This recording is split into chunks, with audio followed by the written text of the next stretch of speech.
Sudah mau nungguin HXM ya?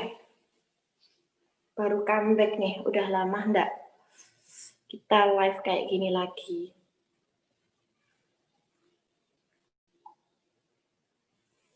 Sudah kelihatan kan ya? Udah muncul ya? Udah. Monggo absen dulu teman-teman.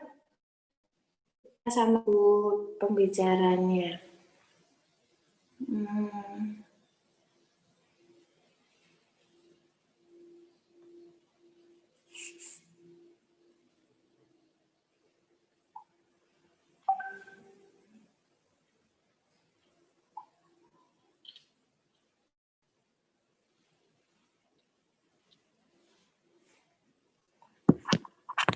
Oh, udah banyak yang masuk. Yang dari Lumajang asli juga udah masuk. Ada yang dari Lubuk Linggau juga. Wow, Sumatera Selatan ya. Bogor, wow, Boyolali. Lumajang sendiri sama Surakarta juga sudah masuk. Yang lainnya ditunggu.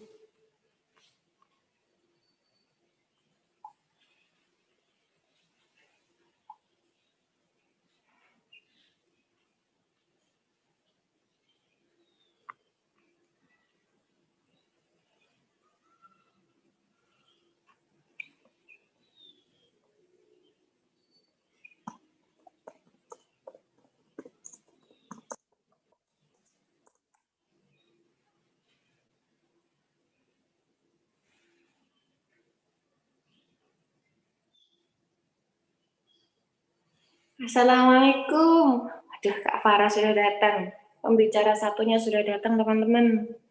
Waalaikumsalam warahmatullahi wabarakatuh. Kak Farah. Sudah kenal Kak Farah semua belum ini? Semuanya. Soalnya waktu di pendaftaran Kak Farah, ada yang ngomongnya kayak gini Kak Farah. Mau ikut acara soalnya ada Kak Farah, gitu ngomongnya. Masya Allah, luar biasa. Dari mana tuh? Dari mana ya yang kemarin nih yang soalnya ada Kak Farah jadi mau ikut. Jadi bukan tertarik sama judul kajiannya, tertarik sama Kak Farahnya. Masya Allah.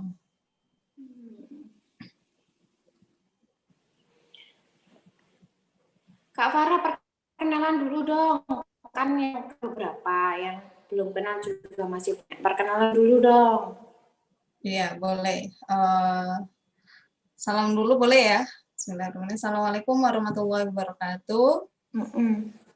Iya, perkenalkan nama saya Farah, alumni UNAIR 2015 dari Surabaya. Ini kira-kira teman-teman yang udah hadir dari mana aja nih? Sama, saya dari sampai Lubuk Linggau, Kalimantan juga sudah hadir ini Kak Farah. Iya, Masya Allah.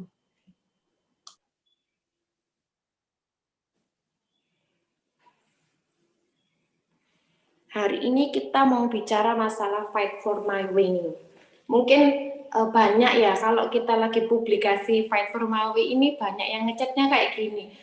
Kak mau ngobrolin drama Korea ya? Waduh. Nah ini nih yang harus diperjelas. Kita di sini tidak mau ngobrolin masalah Korea-Koreaan ya. Ini judulnya memang seolah-olah diambil dari drama Korea gitu kan ya. Tapi judulnya yang kita mau ambil sekarang itu tidak ada hubungannya sama sekali sama drama Korea gitu. Tapi masalah gimana sih kita nantinya untuk berjuang menuju tujuan kita kan kayak gitu, dan sesungguhnya bagaimana sih kita berjuang dan apakah perjuangan kita sudah benar kan kayak gitu kan. Nah itu yang akhirnya nanti mau kita bahas, sama sekaligus kita mau nunggu Kak Bella. Kak Bellanya kok belum datang ini ya, coba di ini dulu. Oh ini Kak Bellanya sudah datang.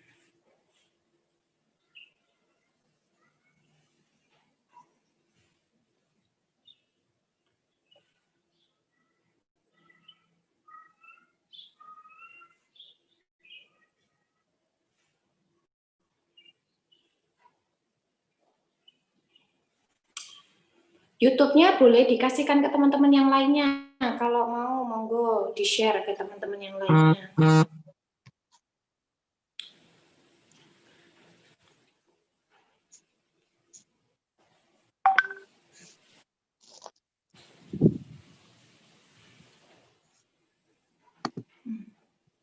Sudah masuk Kak Belanya ya? Assalamualaikum. Waalaikumsalam. Ini pertemuan pertama saya dengan Kak Bella ini. Kalau Bella dengan Farah kayaknya sudah sering ya sepertinya.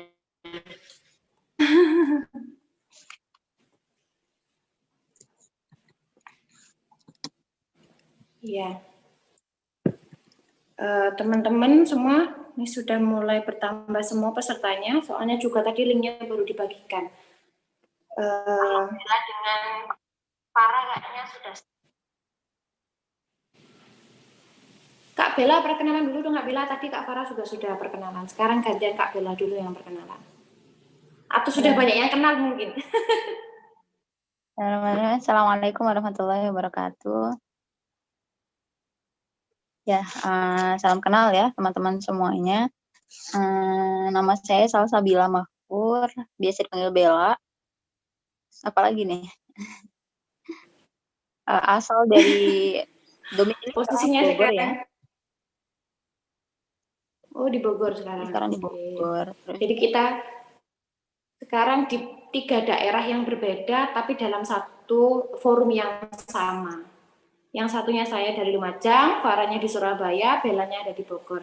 Dan teman-teman pesertanya pun luar biasa. Ada yang sampai Kalimantan ataupun NTT pun juga ada gitu. Jadi Masya Allah, semoga forum kita hari ini barokah. Supaya nggak lama-lama kita mulai aja ya. Tadi sempat cerita nih sama Kak Farah, masalah fight for Maui yang mungkin ada banyak yang ngobrol kalau soalnya Kak, itu mau ngomongin drakor ya? Itu ternyata judul drakor ya? Emangnya mau ngomongin drakor? Enggak, ini enggak mau ngomongin drakor. Sama sekali enggak mau ngomongin drakor. Jadi, kalau memang kita sekarang itu ngomongin Fight for My Way, sekarang lagi rame-ramenya gitu kan ya. Soalnya dalam sisi, aku mau berjuang ke arah jalan yang mana sih? Apakah perjuanganku benar ataukah jalan yang aku tempuh juga sudah benar? Kan seperti itu posisinya. Sehingga akhirnya jadi pertanyaan juga bagi kita, apakah kita sudah menuju jalan yang benar gitu kan. Dan waktu ini kan bulan kemarin itu kan rame-ramenya maba ya Kak ya, di UNER ataupun di UB ya, kalau di Kak Bella dulu di UB ya. Di UB ataupun di UNER itu sekarang kan lagi rame-ramenya mahasiswa yang baru masuk gitu kan, ataupun anak sekolah yang SMA baru masuk, SMP juga baru masuk kan, seperti itu. Lah, kadang-kadang kita memikirkan gini, anak yang baru masuk kuliah, anak yang baru masuk sekolah kan ya Kak ya, kadang-kadang mereka punya tujuan, oh aku sekolah, aku pengen jadi sukses, nilaiku harus bagus supaya aku jadi kebanggaan orang tua kan kayak gitu. Sehingga apapun yang dia lakukan, fungsinya, tujuan hidupnya itu adalah menjadi orang yang sukses. Kalau Kak Farah sama Kak Bella dulu waktu awal masuk kuliah itu gimana? Apa ya sih tujuan untuk pengen kuliah dan sampai tataran apa namanya menjalani proses perkuliahan itu dengan tujuan seperti apa sih? Apakah sama mungkin dengan teman-teman yang lainnya untuk mengejar kesuksesan, kebanggaan orang tua dari nilai moral, kan seperti itu. Apa seperti itu sih? Kak Bella dulu wes. Ya, Assalamualaikum warahmatullahi wabarakatuh. Tadi kalau ditanya tentang dulu niat kuliah gitu mungkin ya, awal tujuan kita kuliah itu yang pasti kan awal itu ya kita mengejar gimana akhirnya kita itu punya apa ya, track record akademik gitu ya. Jadi apa namanya, gelar mungkin, kemudian pendidikan itu juga. Jadi awal mula pasti yang terpikir sebelum kuliah itu adalah gimana kita itu bisa kuliah sesuai dengan passion kita gitu. Kemudian sesuai dengan bidang kita, sesuai dengan apa yang kita mau, apa yang kita bisa gitu ya intinya. Dan harapannya yaitu selain tadi ya punya pengalaman, kemudian kita bisa jadi expert di bidang itu, jadi punya pengalaman juga dan pastinya punya prestasi akademik juga gitu. Tuh. Jadi lebih ke arah memang prestasi akademik yang luar biasa gitu ya, yang diharapkan ketika dulu mau masuk kuliah gitu. Kalau Kak Farah gimana Kak Farah? Kalau dulu aku pribadi sih pengen masuk kuliahnya itu eh, ini ya, cita-citanya itu prestisnya itu dunia banget gitu. Pengen apa namanya? Dulu tuh pengen jadi juara PKM gitu ya, terus pengen jadi ketua BEM gitu. Yang itu emang prestis dunia banget yang dikejar gitu. Tapi apa namanya? eh, ya enjoy aja ya karena emang dulu itu maklumatnya kuliah kan untuk mendapatkan prestasi akademik gitu ya, untuk mencari apa reward yang itu menggembirakan lah ketika kita itu berada di dunia perkuliahan gitu. Jadi ya memang dulu yang dicari adalah persoalan terkait dari akademik gitu. Iya, mungkin tujuan seperti ini, perasaan seperti ini kan mungkin juga dialami oleh hampir semua orang gitu kan ya. Entah itu pun laki-laki ataupun perempuan kan kayak gitu. Tapi waktu itu ketika pun saya kuliah awal itu di situ itu menjadi titik balik saya juga gitu loh, dimana awalnya yang saya itu orang yang tidak memahami mengenai Islam gitu kan ya, menjadi seseorang yang akhirnya perlahan-lahan itu mengenal mengenai Islam kan kayak gitu. Nah, disitulah akhirnya saya pernah untuk mempertanyakan jati diri saya kan kayak gitu kan. Sebenarnya aku tuh kuliah sebagai remaja, sebagai pemuda itu untuk apa sih kayak gitu? Apakah aku hanya butuh kesuksesan secara moral ataukah kebanggaan orang tua hanya dari sisi oh nilai kamu bagus, oh apa namanya kamu anak yang pinter, apa seperti itu gitu. Nah akhirnya eh, apa namanya sesungguhnya kalau menurutnya Kak Farah ini posisi sebagai pemuda atau remaja bagaimana sih? Apakah cuma ya kesuksesan itu aja kayak? Ya, dulu ya mungkin karena pas ketika aku kuliah itu masih belum banyak nih kita itu nggak ngerti gitu kan, ya cuma mengikuti arus kampus gitu ya, pada ngejar PKM kita ikut-ikutan tuh bikin PKM gitu ya sampai pulang malam gitu. Nah tapi kemudian setelah apa namanya aku tuh bertanya-tanya kok kayaknya kuliah nih gini-gini aja ya gitu, terus apa yang kamu dapetin gitu kan, kalau misalnya nanti kamu juara PKM terus apa yang kemudian apa ya terus apa gitu kan, yang akhirnya aku tuh bertanya-tanya dan ternyata setelah kita itu belajar Islam gitu, ternyata Islam itu begitu sangat memuliakan kita sebagai seorang perempuan gitu, yang dimana Islam itu sangat memuliakan itu lebih dari bukan hanya sekedar kita ini sebagai perempuan hanya tugasnya untuk mengejar prestis dunia aja gitu. Nah ternyata di dalam Islam itu sangat luar biasa, sebagaimana kalau kita bertanya ya, berbicara tentang apa sih gitu kan fungsi kita sebagai seorang muslimah atau kewajiban kita gitu ya, maka itu ada jawabannya ternyata di mana, di Al-Quran, di Quran surat Az-Zariyat ayat 56. Nah ternyata Allah itu sudah memberikan petunjuk gitu sebelum kita itu melangkah, hanya saja kita nih mau mencarinya nggak gitu kan, atau mau mencari tahu nggak gitu kan, bagaimana sih Allah itu mengatur kita gitu. Nah jawabannya adalah apa? Tidaklah aku ciptakan jin dan manusia kecuali untuk beribadah kepadaku gitu. Jadi ya memang hidup kita di dunia itu hanya untuk apa? Beribadah kepada Allah gitu. Nah makna ibadah ini kan sangat luas ya Mbak April ya. Kita kan perlu meneliti nih, lebih melihat lebih jauh apa sih makna beribadah gitu kan. Nah, makna beribadah itu apakah cukup ya dengan sholat, puasa, zakat, haji gitu ya, atau ada sesuatu di luar itu yang seringkali mungkin kita terlewat atau kita belum mengetahui gitu. Nah maka kalau kita melihat bahwasannya makna ibadah itu sangat luas, ada sesuatu di luar dari kewajiban sholat, puasa, zakat ini gitu. Nah, sebelum nanti menjelaskan lebih dalam ya terkait dari apa sih gitu kan ibadah selain dari puasa, sholat, zakat ini, maka yang perlu menjadi penekanan di awal ini adalah kenapa sih gitu kan kok kita itu harus senantiasa belajar tentang Islam. Kalau kita mau berbuat, kita punya tujuan, kita punya cita-cita, harus kembalinya kepada Allah gitu kan. Bagaimana nih Allah, apakah tujuanku ini sudah benar? Apakah kemudian cita-citaku ini juga sesuai dengan apa yang kau mau gitu kan. Kenapa kok kita harus berpikir itu? Maka di dalam Quran surat Al-Mu'minun ayat 115 itu bahwasannya suatu saat kita itu akan ditanya tentang apa, umur kita itu untuk apa dihabiskan, tentang masa muda kita untuk apa digunakan, dan tentang hartanya kita dapatkan dari mana dan apa harta tersebut kita gunakan, serta apa yang kemudian diamalkan dari ilmu yang dimilikinya gitu. Nah, karena nanti ada masa ya, di mana masa itu adalah kita akan diminta pertanggungjawaban atas semua aktivitas kita gitu. Siapa yang meminta pertanggungjawaban? Allah. Maka kita harus kembali kepada siapa? Allah, karena Allah yang mempunyai jawaban gitu kan. Bagaimana mengatur kehidupan gitu. Dan itu semua sudah ada di dalam Al-Qur'an gitu. Jadi ternyata ada nih kewajiban yang lebih besar, Pak April, selain kita menjadi mahasiswa yang tadi ya sibuk mengejar prestis dunia gitu, yaitu adalah belajar terkait dari Islam, bagaimana sih gitu kan Islam itu memberikan jawaban atas kehidupan kita gitu, termasuk di dunia perkuliahan gitu. Iya, iya.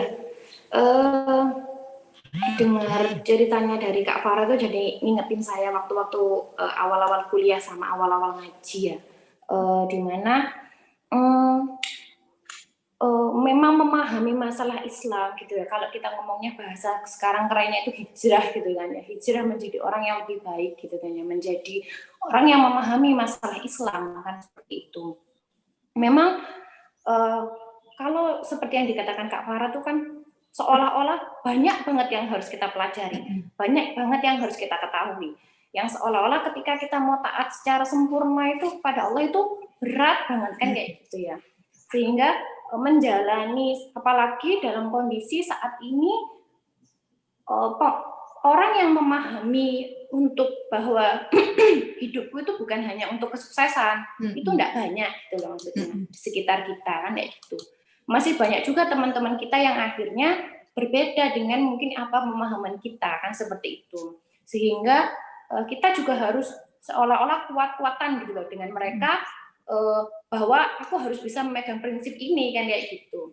Nah, kalau Kak Bella dulu waktu kuliah dengan kondisi teman-temannya yang mungkin memiliki perbedaan prinsip atau pendapat dari Kak Bella, terus sikap Kak Bella gimana, dan akhirnya apa yang Kak Bella lakukan terhadap teman-temannya Kak Bella?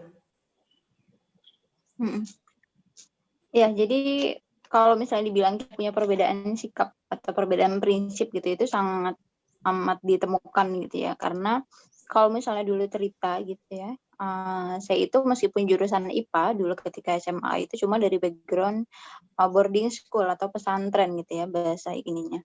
Nah, kemudian ketika kita akhirnya masuk ke universitas negeri pada saat itu dengan jurusan yang bisa dibilang jurusan itu termasuk jurusan jurusan yang umum sekali gitu ya, terkait dengan teknik waktu itu ya. Jadi kita menghadapi mungkin yang dinamakan dengan culture shock gitu ya. Jadi kayak kok ini beda banget gitu ya dengan apa yang sebelumnya kita alami, kita jalani, terus masuk ke dunia perkuliahan yang seperti itu. Jadi ya namanya perbedaan itu pasti ada, apalagi waktu itu dengan saya itu kuliah itu sudah kita kan berpakaian yang berbeda dengan yang lain mungkin begitu ya. Jadi pakai jilbab, kemudian pakai himar gitu. Nah, orang melihat ada perbedaan-perbedaan itu. Kemudian di sisi lain juga ada misalnya ketika kita diskusi-diskusi masalah tertentu, nah kita punya cara pandang yang berbeda, yang sebenarnya itu bukan berbeda dalam artian aneh atau seperti apa gitu ya, karena ini adalah cara pandang atau point of view gitu ya yang kita hasilkan, yang kita keluarkan dari pemahaman kita sebagai seorang muslim kan begitu. Nah, cuma mungkin orang akhirnya belum paham tentang ini, jadi dianggap berbeda, dianggap aneh, dianggap mungkin eksklusif atau tadi itulah macam-macam predikat yang kemudian disematkan. Cuma akhirnya kita nggak terlalu yang justru mengambil ini ya, kita sebagai seorang muslim, maksudnya teman-teman misalnya yang sudah mengkaji Islam gitu ya, kita nggak kemudian akhirnya merasa berbeda dalam artian kita membangun gap gitu ya dengan yang lain, itu justru menjadi ladang kita, menjadi peluang kita untuk kita juga menyampaikan kepada yang lain bagaimana sebenarnya seharusnya ya pola pandang sebagai seorang muslim, kemudian konsep-konsep lain yang mungkin orang lain tuh belum paham gitu. Jadi itu yang kemudian banyak kita alami juga ya dalam kehidupan perkuliahan. Dan kalau mungkin tadi ceritanya dari Kak Farah sama gitu ya, ketika kuliah dulu itu saya juga aktif, memilih untuk aktif lebih tepatnya, memilih untuk aktif di katakanlah organisasi seperti BEM gitu ya, BEM fakultas maupun BEM universitas pada saat itu. Jadi karena saking ingin mengisi kegiatan semua diambil gitu ya. Nah, pada aktivitas-aktivitas seperti itu kita menghadapi tadi itu banyak yang namanya mungkin ya opini-opini atau kita jadi tahu gitu ya bagaimana orang-orang yang punya cara pandang yang katakanlah sekuler misalnya gitu ya, kemudian yang cara pandang yang bahkan ke arah kiri atau aktivis kiri dikatakan, dan macam-macam lah bentuk-bentuk orangnya. Dan dari situ kita justru belajar untuk bagaimana ketika kita punya tadi ya cara pandang yang berdasarkan dari Islam tadi itu, kita justru tidak merasa minder, tapi kita malah percaya diri, kita nggak ada yang salah gitu. Iya. Posisi seperti itu kan kebetulan memang acara ini kan diundangnya, apalagi hashtag yang dilakukan hashtag maba gitu kan ya, mahasiswa baru yang memang mereka mahasiswa yang mereka mulai hijrah gitu kan ya, sampai orang-orang yang daftar ini pun ketika ditanyain apa sih keinginannya untuk ikut kajian ini kan kayak gitu, ingin menambah ilmu, ingin memperbanyak teman-teman yang solihah kan kayak gitu, karena memang seperti yang Kak Farah ataupun Kak Bella katakan gitu kan ya, perbedaan prinsip yang besar, terus sampai tataran keinginan menyibukkan diri dengan sesuatu yang banyak di sekitar kita kan seperti itu. Yang intinya itu adalah untuk membentuk eksistensi diri kan seperti itu, yang mungkin itu juga dirasakan oleh semua mahasiswa kan kayak gitu, entah itu mahasiswa ataupun siswa sekolah kan kayak gitu, yang mereka tuh ingin lihat eksis di tengah teman-teman semuanya kan kayak gitu. Nah, yang akhirnya menjadi sesuatu pertanyaan dari saya itu adalah kok bisa ya kita itu sampai tataran dalam kondisi yang seperti ini itu prinsip bahwa perempuan itu harus sukses, bahwa wanita itu harus bisa mandiri, bahwa orang tua itu kalau kamu itu nanti setelah kuliah nggak bekerja, cuma jadi ibu rumah tangga, kamu itu nggak ada gunanya, nggak akan eksis kan seperti itu, sampai tataran seperti itu. Bahkan dulu ayah saya pun juga ketika saya adalah seorang apoteker gitu kan ya, dalam sisi seperti itu akhirnya ngapain orang tua itu nyekolahin mahal-mahal kan kayak gitu.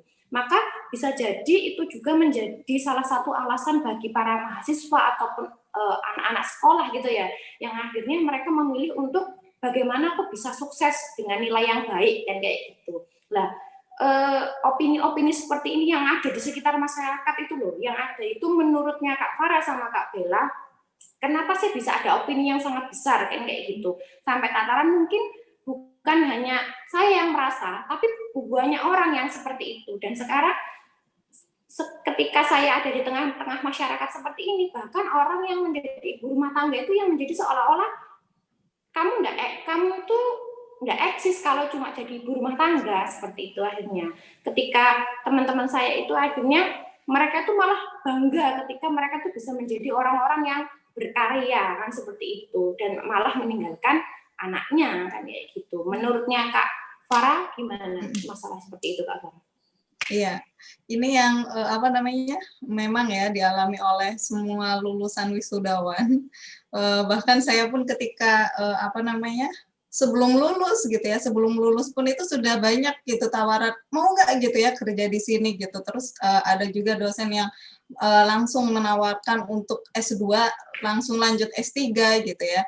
Nah, ini tuh banyak sekali tawaran-tawaran. Nah, setelah lulus, begitu lulus semakin banyak dan semakin banyak juga nih pertanyaan dari orang-orang, bahkan dosen pembimbing, karena dulu kebetulan juga skripsi saya itu skripsi payungnya bersama Pak Dekan ya. Itu tuh sudah ditawarin gitu kan, dirayu-rayu untuk melanjutkan S2 sekaligus S3 gitu. Nah, apa namanya, pertanyaan itu memang pada dasarnya secara alaminya gitu ya, kehidupan itu kan terus berjalan gitu ya. Ketika kita kuliah ditanya kapan lulus, ketika lulus ditanya apa namanya, udah kerja gitu ya, ngapain, kenapa kok nggak kerja, kenapa kok nggak lanjut pendidikan gitu. Nah, ini memang saya rasakan sekali, bahkan banyak sekali yang bertanya, yaitu satu hal yang alami gitu kan, karena emang ya itu namanya roda kehidupan gitu. Akan tetapi satu hal yang menjadi pertanyaan besar gitu ya, kenapa seseorang itu pertanyaannya senantiasa demikian, bahkan kepada siapapun. Berarti kan mindset-nya apa? Kuliah itu untuk kerja gitu. Berarti kenapa kuliah itu harus untuk kerja gitu? Karena apa? Dulu itu sudah mengeluarkan biaya yang sangat banyak ketika kuliah, jadi dianggap apa ya? Nggak mau rugi lah bahasanya gitu ya. Nggak mau rugi karena memang sudah mengeluarkan uang banyak, sehingga harus seenggaknya minimal balik modal lah gitu. Nah, ini adalah sebuah mindset yang dimana sangat berbeda sekali dengan Islam, karena di Islam itu esensinya kita belajar, kita menuntut ilmu, kita kuliah itu bukan untuk kerja, tapi karena memang ya kita melaksanakan kewajiban kita sebagai seorang Muslim, dan itu nanti akan dijamin oleh negara yang kemudian nggak melihat nih dia kaya, oh dia pintar, makanya dia bisa sekolah, tetapi apa? Semuanya akan merasakan pendidikan yang sama, baik dia mau kulit hitam, kulit putih, apapun agamanya, tetap dia akan bisa merasakan ilmu gitu ya di perkuliahan khususnya. Dan setelah lulus kuliah nanti akan kemana? Maka setelah lulus kuliah gitu ya, pemikirannya mahasiswa apa ya, wisudawannya ya, yang sudah lulus itu bukan kemudian aku nih mau kerja di mana, aku mau kerja di mana, tapi yang dia pikirkan adalah bagaimana biar ilmunya itu barokah. Senantiasa yang dicari itu adalah keberkahan ilmunya, bukan dalam rangka materi gitu kan. Kalau sekarang kan yang kemudian dicari itu adalah materi, ini aku bisa menghasilkan uang seberapa besar ketika aku lulus kuliah gitu. Jadi yang dicari itu adalah keberkahan ilmunya, di mana nanti kalau di dalam Islam, kalau teman-teman tahu ya, di dalam Islam itu karena Islam itu sangat menghargai sekali seseorang yang membuahkan hasil karya di dunia pendidikan, maka Islam pun akan menghargai kita dengan bentuk apa? Misalnya kita bikin skripsi nih 1 kilo gitu ya, maka Islam akan menghargai, memberikan emas itu sebesar 1 kilo juga gitu. Berarti apa, orang itu akhirnya kan semangat nih untuk membuat suatu karya, bahkan ngerjain skripsi pun itu akhirnya semangat. Kenapa? Karena memang negara juga ada menghargainya dan negara menjamin itu. Nah, kalau sekarang kan skripsi paling cuma ini ya, disimpan di rak gitu ya, sampai akhirnya bulukan, terus rayapan gitu ya, terus kemudian entah nasib kertasnya itu seperti apa, udah gitu nggak ada industri yang mau bekerja sama dengan hasil penelitian kita. Nah, inilah kondisi pendidikan saat ini dengan pendidikan di masa Islam itu sangat jauh berbeda. Yang kemudian kalau saya kembalikan kenapa mindset pertanyaan habis kuliah itu kerja di mana, ini karena memang mindsetnya adalah materi gitu. Apalagi kalau perempuan nih yang memang dimasifkan untuk bekerja ya, yang di mana-mana itu kalau teman-teman mencari lowongan kerja, yang dicari itu kan yang menarik gitu ya, yang kemudian single, padahal yang menarik itu apa ya, cowok gitu, yang menarik itu kan ya cewek ya gitu ya, yang kemudian masih single. Nah, ini sebenarnya adalah salah satu sebuah pengarusan yang dimana perempuan itu akhirnya kayak kesannya itu dituntut untuk bekerja gitu, dan mindset ini ternyata sudah ada di tengah-tengah kondisi kita gitu. Nah, bahwasannya mindset perempuan itu harus bekerja, inilah yang kemudian dimasifkan ya oleh teman-teman feminisme yang kemudian memang menuntut kita untuk perempuan itu harus setara antara laki-laki dan perempuan gitu. Jadi termasuk hal dalam hal dalam berkarir, bekerja gitu ya. Nah, ini dituntut untuk sama, sehingga dorongannya adalah ketika kuliah aku mau kerja di mana gitu. Jadi mungkin itu ya Mbak, kenapa kok kemudian sekarang itu pertanyaannya senantiasa demikian ya, karena memang diaruskan seperti itu gitu. Iya, benar Kak Farah. Makanya memang pertanyaan-pertanyaan yang selalu bertanya setiap fasenya kan kayak gitu ya. Dan pasti dialami oleh semua orang kan kayak gitu ya. Ya, Habis betul. kuliah mau ngapain, habis sekolah mau ngapain kayak gitu. Dan itu berlaku bagi perempuan ataupun laki-laki kan kayak gitu. Yang selalu yang akhirnya dijadikan simbol itu adalah RA Kartini kan kayak gitu. Yang dikatakan bahwa yang namanya perempuan sama laki-laki itu pasti sama kan kayak gitu. Yang namanya enggak ada yang namanya perempuan itu pasti minta uang suami kan kayak gitu. Perempuan tuh bisa mandiri dengan uang hasil sendiri kan kayak gitu. Nah, itu memang menjadi problematika yang akhirnya sampai tataran konsep dasar yang hampir dimiliki oleh semua wanita gitu kan ya, terkait itu gitu, bahwa wanita itu harus bisa mandiri kan ya gitu. Ya seperti itulah akhirnya sesungguhnya ini menurutnya Kak Bella sekarang kondisi yang seperti ini yang akhirnya orang-orang itu menganggap bahwa sampai tadi yang disampaikan oleh Kak Farah juga feminisme gitu kan ya, yang akhirnya seolah-olah menjadi momok gitu ya di tengah-tengah masyarakat gitu kan ya, yang mungkin tapi teman-teman itu tidak tahu yang namanya bahwa mereka itu sudah masuk konsep feminisme di tengah-tengah mereka kayak gitu. Kalau menurut Kak Bella ini feminisme itu seperti apa sih Kak Bella?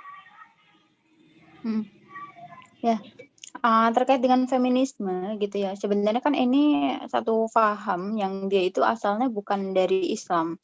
Nah, maksudnya kita kalau mau ngomongin tadi ya ide-ide yang itu asalnya di luar dari Islam, ya kita coba lihat dulu gitu ya, atau kita dudukkan dulu dengan kacamata pandang kita sebagai seorang muslim sebenarnya memandang perempuan itu seperti apa. Nah tadi kalau dibilang feminisme itu saya katakan ini bukan dari Islam, karena memang itu asalnya kalau kita nanti atau teman-teman semua berkesempatan untuk browsing gitu ya, kapan sih muncul atau pertama kali muncul seruan-seruan pergerakan atau perjuangan perempuan, women empowerment dan lain sebagainya itu, ini pasti kita akan menarik satu kesimpulan bahwasanya itu asalnya itu dari Barat atau dari negeri-negeri Eropa lah ibaratnya gitu, yang mereka itu memang tidak mengenal adanya konsep pandangan kepada perempuan yang benar itu seperti apa. Jadi mereka memandang perempuan itu sebagai warga kelas 2, sebagai warga marginal gitu ya ibaratnya. Jadi yang akhirnya memang akan selalu dipandang sebelah mata. Nah, ini yang kemudian akhirnya melahirkan satu konsep perjuangan tadi itu berdasarkan emansipasi dan semacamnya. Nah, melahirkan satu konsep perjuangan perempuan ya di sana itu, yang itu kemudian diluaskan atau disebarluaskan, diekspor lah ibaratnya gitu ya, diekspor tidak hanya di negeri-negeri barat saja, tapi juga kepada negeri-negeri kaum muslimin. Padahal sebenarnya kita kalau misalnya mau ngelihat juga di dalam Islam itu sendiri tidak dikenal yang namanya konsep ini. Karena kenapa? Karena Islam itu sudah membagi ranah gitu ya antara perempuan dan laki-laki itu, tidak ada yang kemudian diutamakan satu dengan yang lain ya, semua itu dipandang rata, dipandang sama, kecuali yang membedakan adalah ketakwaannya gitu ya. Jadi Allah itu melihat ketakwaannya baik itu laki-laki maupun perempuan. Gak ada ceritanya laki-laki itu kemudian lebih mulia kah gitu ya. Memang dalam konteks rumah tangga gitu ya, ada namanya laki-laki itu ar-rijalu qawwamuna 'alan nisa. Laki-laki adalah pemimpin bagi perempuan, tapi ini yang kemudian sering disalahartikan tadi itu ya. Pemimpin di sini diartikan seolah-olah laki-laki gitu ya adalah sosok yang kemudian paling banyak melakukan atau mewariskan budaya patriarki kepada perempuan. Jadi akhirnya perempuan tertindas dan lain sebagainya. Padahal bisa jadi itu karena salah pemahaman aja. Ya, yang dimaksud qawwam tadi itu kan adalah pemimpin dalam artian pemimpin rumah tangga gitu ya. Karena memang ya pasti pemimpin atau qawwam tadi itu lebih diberikan porsinya kepada laki-laki. Nah, makanya kita perlu hati-hati tadi ya kalau misalnya ngebahas soal feminis tadi itu, kenapa sekarang atau belakangan itu banyak perempuan-perempuan muslimah yang justru menjadi perpanjangan tangan atau menjadi orang yang juga ikut menyuarakan feminis tadi itu, karena sebenarnya belum paham konsepnya. Dipikir oh ini kan bagus ya memperjuangkan suara perempuan, women supporting women misalnya gitu. perempuan mensupport perempuan, atau ya ide-ide semacamnya memang kelihatannya tuh keren gitu ya. Seperti memberikan wadah kepada perempuan untuk speak up, untuk show up, ini loh kita punya masalah ini dan lain sebagainya, dan hanya perempuan yang bisa menyelesaikan masalah perempuan misalnya gitu. Nah, padahal konsep-konsep seperti ini tadi ya kita perlu dudukkan lagi. Islam tidak mengenal itu, artinya dalam Islam juga sebenarnya udah clear. Nah, tinggal kalau misalnya kita menghadapi banyak permasalahan tadi itu yang kemudian muncul antara laki-laki dan perempuan, kita perlu dudukkan. Berarti ada masalah-masalah lain, entah mungkin dari sosialnya kah, atau mungkin aturan kehidupannya kah, yang akhirnya melahirkan permasalahan-permasalahan turunan yang seolah-olah kelihatannya hanya menjadikan perempuan sebagai korban tadi itu. Itu sih. Iya. Jelas banget ya tadi penjelasannya dari Kak Farah sama Kak Bella gitu kan ya, terkait memang posisi perempuan yang sekarang seolah-olah dimindsetkan menjadi sesuatu yang berbeda gitu kan ya, dengan hakikatnya sebagai seorang perempuan dalam Islam itu seperti apa sih kayak gitu. Tapi tadi Kak Farah juga sudah menyinggung gitu ya sedikit-sedikit terkait lalu sesungguhnya nih Kak, perempuan itu di dalam Islam itu harus seperti apa gitu kan? Apakah ya cuma ibu rumah tangga gitu? Apakah cuma ya sudah ngurus anak gitu kan? Apakah cuma seperti itu kan kayak gitu? Karena ketika anggapannya sekarang masa sih perempuan cuma seperti itulah. Sesungguhnya gambaran perempuan gitu loh di masa Islam itu seperti apa sih? Kak Farah dulu guys, gantian. Sebelum memberikan gambaran ya mungkin terkait dari perempuan di dalam Islam itu seperti apa, maka kita bisa melihat kondisi perempuan saat ini, terutama yang Muslim gitu ya, sangat jauh dari identitasnya sebagai seorang Muslim gitu ya. Mungkin hanya di KTP gitu kan, tetapi kok kenapa sikap perbuatannya sehari-hari ini tidak mencerminkan Islam, bahkan tadi bisa jadi menjadi salah satu bagian dari feminisme itu sendiri gitu. Maka kalau kita melihat pernyataan dari William Edward Gladstone, mantan Perdana Menteri Inggris, itu menyampaikan bahwasannya apa? Percuma kita itu memerangi umat Islam dan tidak akan mampu menguasainya selama apa? Di dalam dada pemuda-pemuda Islam itu bertengger Al-Quran. Tugas kita sekarang adalah apa? Mencabut Al-Quran dari hati mereka, baru kita akan menang dan menguasai mereka. Minuman keras dan musik lebih menghancurkan umat Muhammad daripada 1000 meriam gitu. Oleh karena itu apa? Tanamkan ke dalam hati mereka rasa cinta terhadap materi dan seks gitu. Nah, maka teman-teman di sini nih yang senantiasa sibuk pemikirannya nih, nanti aku reward apa ya, prestis apa yang bisa aku dapatkan di dunia perkuliahan, maka jangan sampai kita termasuk ini tadi salah satu korban dari yang ditumbuhkan di dalam kita itu adalah rasa cinta terhadap materi gitu. Dan ini memang membuat kita saat ini muslimah gitu ya, apalagi teman-teman adik-adik maba gitu ya yang baru mengetahui dunia kampus yang sangat liar gitu, maka kita jangan sampai menjadi korban ini. Dan gimana caranya gitu kan biar kita itu tidak menjadi korban, maka kita harus tahu dulu nih gitu kan di dalam Islam itu gimana sih Islam itu memandang perempuan gitu. Maka kalau kita melihat ternyata di dalam Islam perempuan itu apa sih tugasnya gitu ya. Kalau ngomongin soal perempuan, maka pada hakikatnya kita akan kembali kepada 2 poin. Yang pertama itu adalah apa? Ummu warobatul bait, dan yang kedua itu adalah apa? Ummu ajyal atau ibu generasi gitu. Kalau tadi ummu warobatul bait itu adalah kita ibu pengatur rumah tangga dan juga yang nantinya akan meneruskan generasi-generasi dari rahim kita lah gitu ya, akan lahir generasi-generasi yang mampu menjaga agama ini gitu. Nah, kalau kita ngomong di poin yang pertama tentang ummu warobatul bait gitu ya, maka hukum asal dari perempuan itu apa sih gitu ya? Hukum asalnya perempuan, hukum asal itu apa? Kalau kita melihat kepada Islam, maka kita merujuk kepada Al-Qur'an. Berarti apa? Merujuk kepada syariat Islam gitu. Nah, kalau menurut syariat Islam, menurut Al-Qur'an, perempuan itu asalnya apa? Ya ummu warobatul bait, yaitu apa? Sebagai ibu dan pengatur rumah tangga gitu. Nah, maka karena ibu itu adalah seorang wanita yang nanti tugasnya mengatur rumah tangga, maka Islam pun memberikan bentuk-bentuk nih gimana sih gitu kan caranya menghormati perempuan, gimana kehormatannya perempuan itu harus dijaga. Maka Islam pun juga akhirnya ngasih solusi gitu ya. Bukan kayak manusia yang kemudian ngomong gitu ya, tapi tanpa ada solusi. Maka Islam pun memberikan jawabannya. Seorang wanita itu adalah pengurus rumah tangga suaminya dan anak-anaknya.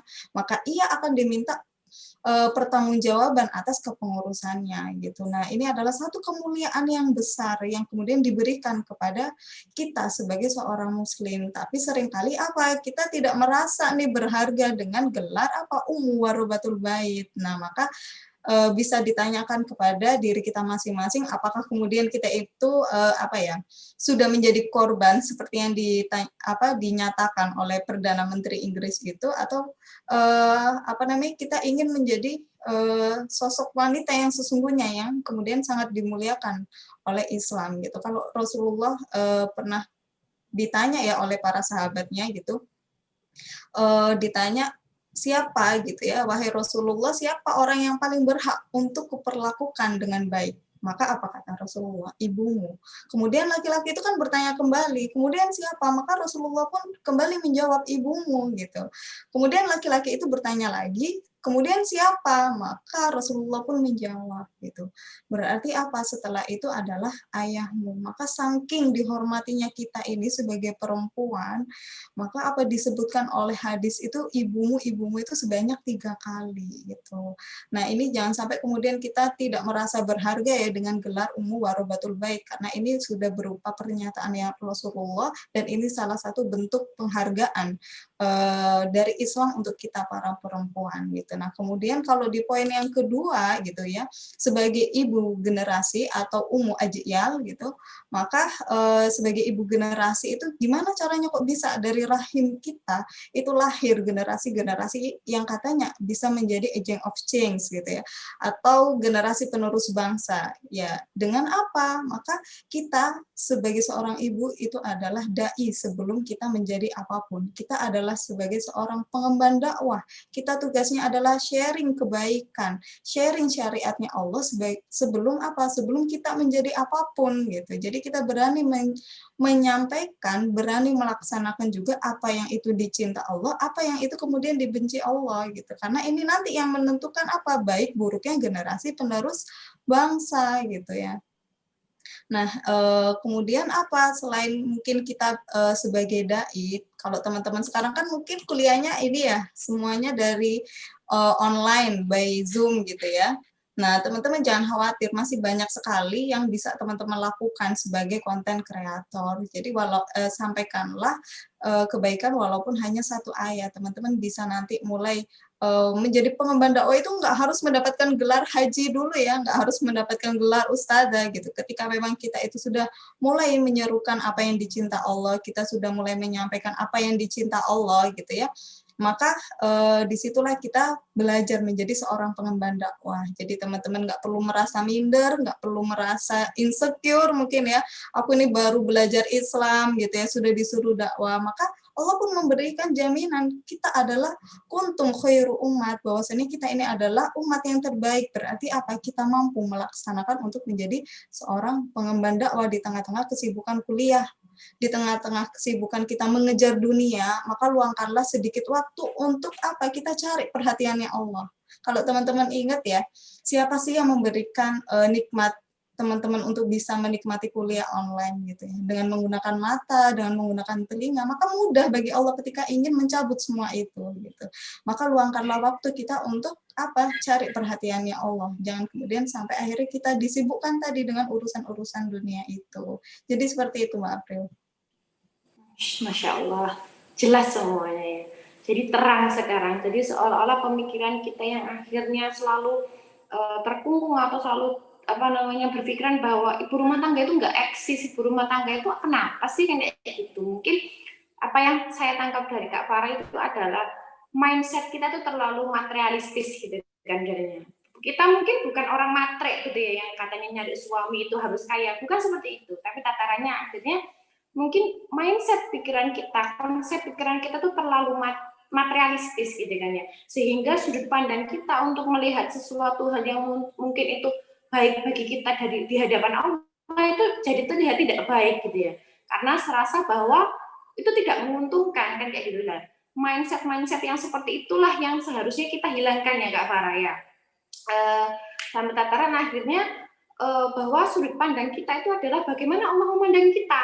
Ketika Allah memandang kita menjadi ibu rumah tangga, menjadi al-umara al-bait, itu menjadi orang yang luar biasa di hadapan Allah, berpahala yang sangat luar biasa, membarokahkan umur kita, maka seharusnya itu yang harusnya menjadi pandangan kita kan gitu, menjadi seorang wanita yang luar biasa di hadapan Allah, bukan menjadi wanita yang luar biasa di hadapan dunia, kan seperti itu.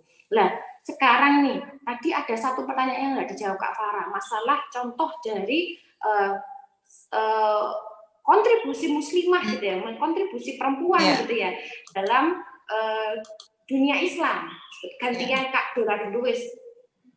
Kontribusi perempuan atau muslimah dalam era Islam atau dalam sistem Islam itu yang seperti apa sih Kak Bella? Ya, banyak yang di antara kita ya muslimah hari ini belum tahu atau bahkan baru tahu gitu ya bahwasanya Islam itu pernah punya tokoh-tokoh muslimah yang beliau itu berkontribusi besar ya atas peradaban Islam terutama. Kita kenal atau mungkin teman-teman nanti bisa cari juga namanya itu ada Fatimah Al-Fihri. Dan itu Fatimah Al-Fihri itu merupakan tokoh yang sampai hari ini masih dikenal karena beliau itu merupakan wanita pertama atau orang yang mendirikan universitas yang pertama gitu ya. Universitasnya sampai sekarang ada ya di Maroko kalau saya agak lupa ingat itu namanya apa. Maroko. Nah, jadi yang dari universitas itu gitu ya, lahir juga ilmuwan-ilmuwan hebat gitu ya. Dan kalau misalnya ada juga dalam sejarah itu mengatakan kayak hari ini kita mengenal ada topi toga yang bentuknya apa tuh segi berapa tuh? Segi 5 ya. Segi 5 gitu Saya jadi lupa. Topi toga yang bentuknya segi 5 itu juga merupakan salah satu desain dari beliau gitu ya. Ada yang mengatakan karena filosofisnya itu apa namanya maksudnya kotak segi 5 tadi itu kemudian juga berwarna hitam gitu ya supaya untuk intinya menyadarkan senantiasa mengingatkan ya kepada setiap siapapun yang intinya sudah ibaratnya lulus gitu ya dari kuliah atau menempuh jalur akademik tadi itu untuk senantiasa mengingat posisinya sebagai seorang hamba gitu ya dengan apa namanya posisinya intinya kalau apa topi toga tadi itu mengingatkan kepada bentuk yakni Ka'bah gitu yang intinya tadi ya filosofisnya itu ingin menyadarkan kembali ya kepada seorang wisudawan atau mungkin orang yang merasa tadi sudah berilmu untuk senantiasa mengingat posisinya itu sebagai seorang hambanya Allah. Artinya masih ada yang kemudian lebih berilmu atau lebih mengetahui ya segala ilmu di atas dia yaitu Allah tadi. Intinya ada sampai konsep filosofis yang itu juga bernilai bersumber daripada nilai keimanan gitu ya. Dan juga kita mengenal tokoh-tokoh lain itu macam-macam ya. Misalnya Maryam Al-Asturlabi sampai kebelibet ya. Maryam Al-Asturlabi gitu ya. Itu yang menciptakan astrolog ya pertama kali. Jadi astrolog itu kalau sekarang itu mungkin kita kenal untuk apa ya ilmu perbintangan. Tapi bukan bintang dalam artian zodiak ya kayak Sio apa tuh Taurus misalnya Gemini dan lain sebagainya, tapi bintang dalam artian kalau di bahasa Islam itu ada namanya ilmu falak. Nah, jadi ilmu perbintangan yang itu tujuannya untuk mengetahui bagaimana aktivitas katakanlah bintang atau mungkin melihat perhitungan hilal dan lain sebagainya. Jadi itu yang meletakkan apa namanya alat yang menemukan alat pertamanya itu tadi Maryam Al-Asturlabi dan banyak tokoh-tokoh lainnya gitu ya yang itu kita mengenal ada kontribusi besar gitu ya kontribusi yang besar dari apa namanya para tokoh tadi itu yang mereka itu apa ya berdasarkan dari keyakinan mereka gitu atau kesadaran mereka bahwasanya ketika tadi seperti yang disampaikan oleh Kak Farah gitu ya jadi ketika perempuan itu menyadari perannya menyadari betul ya ranah dia gitu ya potensi dia maka dia pasti juga akan tidak memikirkan dirinya sendiri aja tapi memikirkan bagaimana kebaikan generasi ke depan, kebaikan apa namanya umat setelahnya gitu. Makanya dia juga fokus ya, selain daripada fitrahnya tadi itu mengurusi rumah tangga, fokus juga pada ranah pendidikan dan ketika semua itu dioptimalkan, itu akan melahirkan suatu karya yang luar biasa. Tidak hanya melahirkan kebaikan untuk diri sendiri, tapi juga generasi. Nah, makanya kita perlu untuk kemudian membaca ulang gitu ya, menarik ulang sejarah kita sebenarnya seperti apa. Terutama tadi para tokoh-tokoh muslimah yang mungkin banyak belum kita ketahui keberadaannya, wujudnya, sejarahnya, biografinya gitu. Sehingga yang menjadi role model hari ini adalah perempuan-perempuan barat gitu ya. Jadi kalau ditanya siapa tokoh muslimah, tokoh perempuan paling berpengaruh gitu ya, pasti yang muncul adalah tokoh-tokoh ya pasti tokoh-tokoh barat gitu ya. Misalnya ada tuh waktu itu kayak mungkin survei gitu ya yang mengatakan siapa tokoh perempuan yang paling berpengaruh, itu yang dia pilih adalah pengarang novel Harry Potter. Harry Potter kan belakangan lagi tren lagi ya. Iya. Nah, penulisnya adalah J.K. Rowling, itu kemudian dikatakan sebagai perempuan paling inspiratif gitu ya. Kemudian ada lagi misalnya siapa ya? Entah Ratu Elizabeth lah atau siapa ya, perempuan-perempuan populer di dunia yang menurut mereka itu bergensi.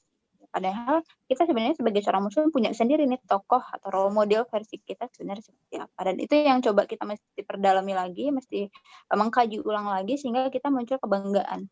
Ya, kita punya ini tokoh-tokoh yang akhirnya bisa jadi contoh dan teladan kita juga. Iya, benar.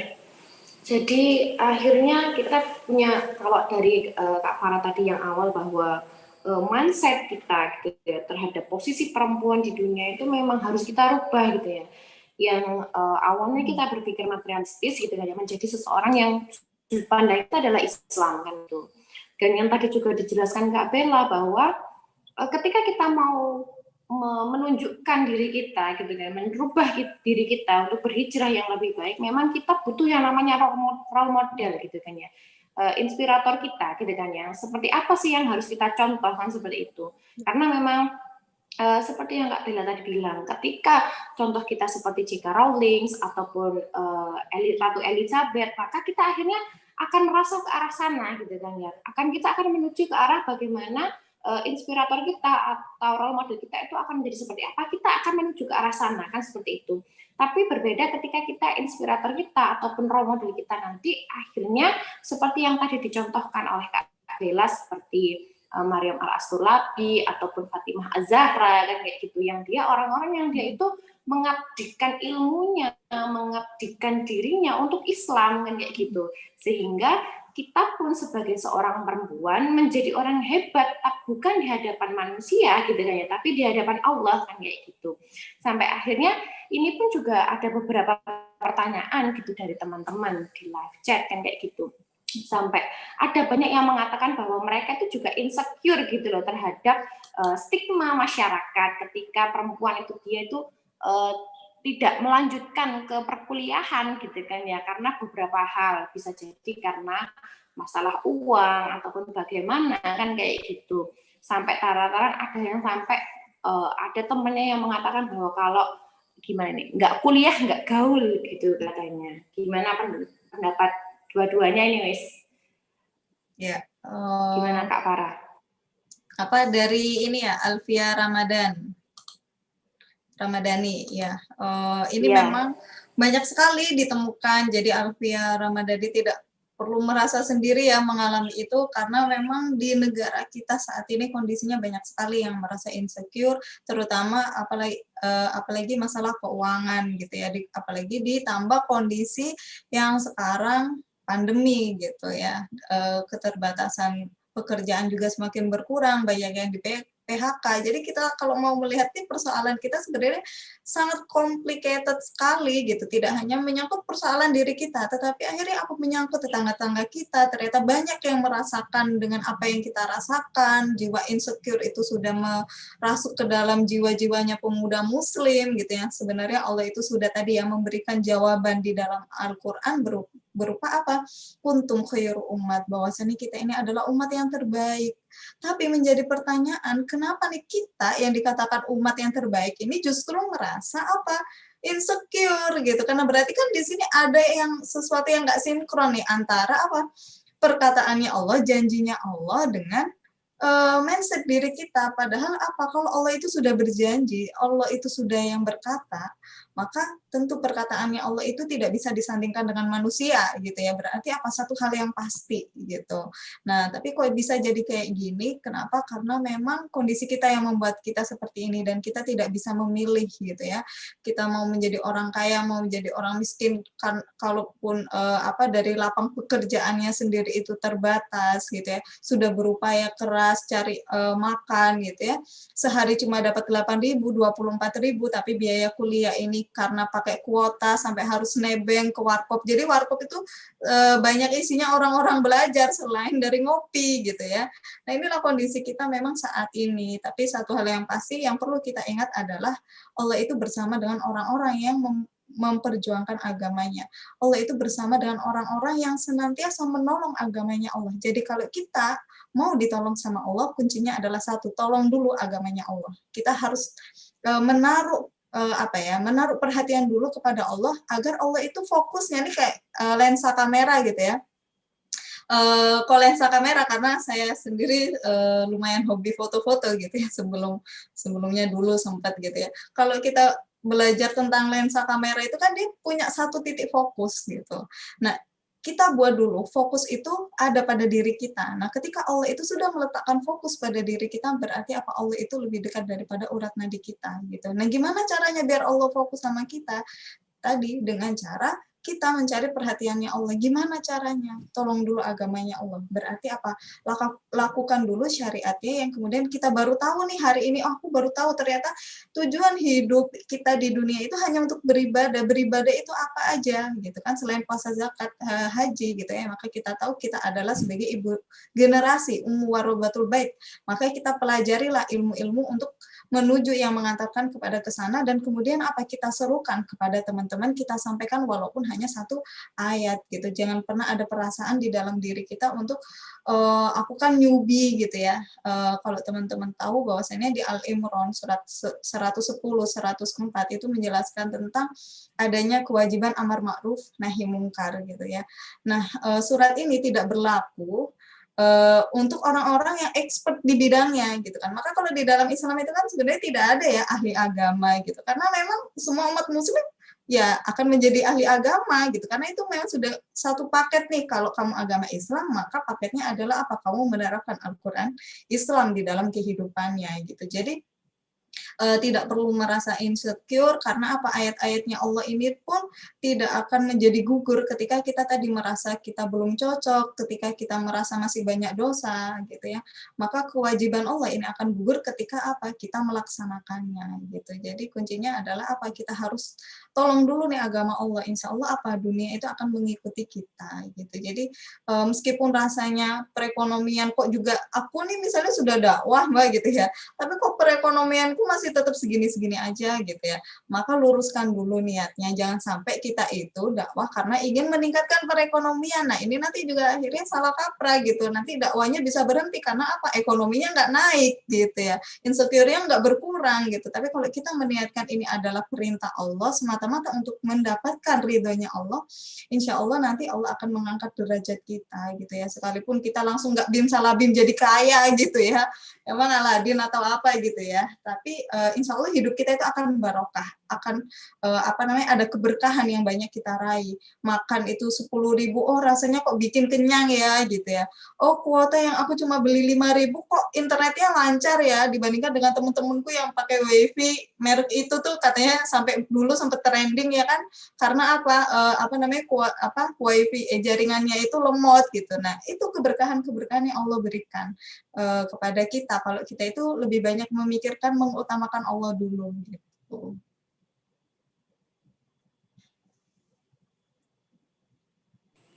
Iya benar. Insya Allah luar biasa ya memang ya. Permasalahan seperti permasalahan seperti ini juga mungkin tidak dialami cuma siapa namanya tadi Alfia saja ya, mungkin banyak gitu kan ya. Memang kita tuh harus bagaimana rasa keinginan kita untuk belajar Islam atau merubah diri kita kepada Islam, jangan sampai tataran akhirnya dibawa-bawa ke arah bahwa itu ada maksud tertentu untuk duniawi kan, kayak gitu kan intinya ya tadi Kak Farah. Kalau menurutnya Kak Bella ini gimana pertanyaannya Alfian soal yang tadi itu? yang dianggap nggak gaul gitu ketika dia nggak kuliah.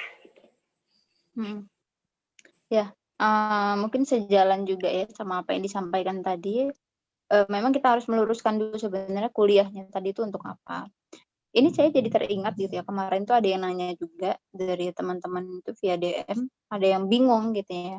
Bahkan ada yang beranggapan bahwasanya apa sebaiknya nggak kuliah aja ya gitu. Kenapa? Karena kalau kuliah itu justru nanti syubhat katanya. Nah, kenapa kok syubhat? Karena kan di sana kuliah nanti ikhtilat, campur sama orang, terus aktivitas segala macam. Jadi udah mendingan nggak kuliah aja biar aman. Nah, ini kan akhirnya kita melihat ada satu pola-pola pemikiran yang berkembang ya di tengah teman-teman di luar sana yang perlu diluruskan gitu. Pertama tadi kalau ada yang beranggapan nggak kuliah itu nggak gaul, kemudian ada yang juga beranggapan kalau misalnya kuliah justru nanti terjebak kepada kemaksiatan atau hal yang syubhat tadi itu. Nah, ini kan salah. Artinya kita mesti luruskan dulu kuliah itu sebenarnya ngapain gitu ya. Apakah sebenarnya kuliah kayak yang di FTV gitu ya. Kayaknya kuliah enak banget gitu nongkrong. Tadi kalau diceritain kayak gambaran Kavara kayaknya apa ya, kebanyakan anak kuliah sekarang itu kan kalau nugas itu kan pasti di kafe gitu. Jadi Iya, benar bisalah banget. kayak Instagramable untuk Mm-mm. update gitu ya dan semacamnya. Apakah itu yang kita kejar atau ada gaya hidup tertentu yang ibarat kata gaul atau tidaknya tadi itu kita ukur dari kuliah tadi itu kan ternyata enggak. Makanya kita luruskan dulu kuliah sebenarnya itu apa, untuk apa, tujuannya apa. Kuliah itu kan sebenarnya aktivitas yang sama kayak kita menempuh jenjang pendidikan setelah SD, SMP, SMA, kuliah kan gitu. Adapun bidangnya nanti kan terserah teman-teman itu dikembalikan kepada mungkin preferensi kecondongan masing-masing kan gitu.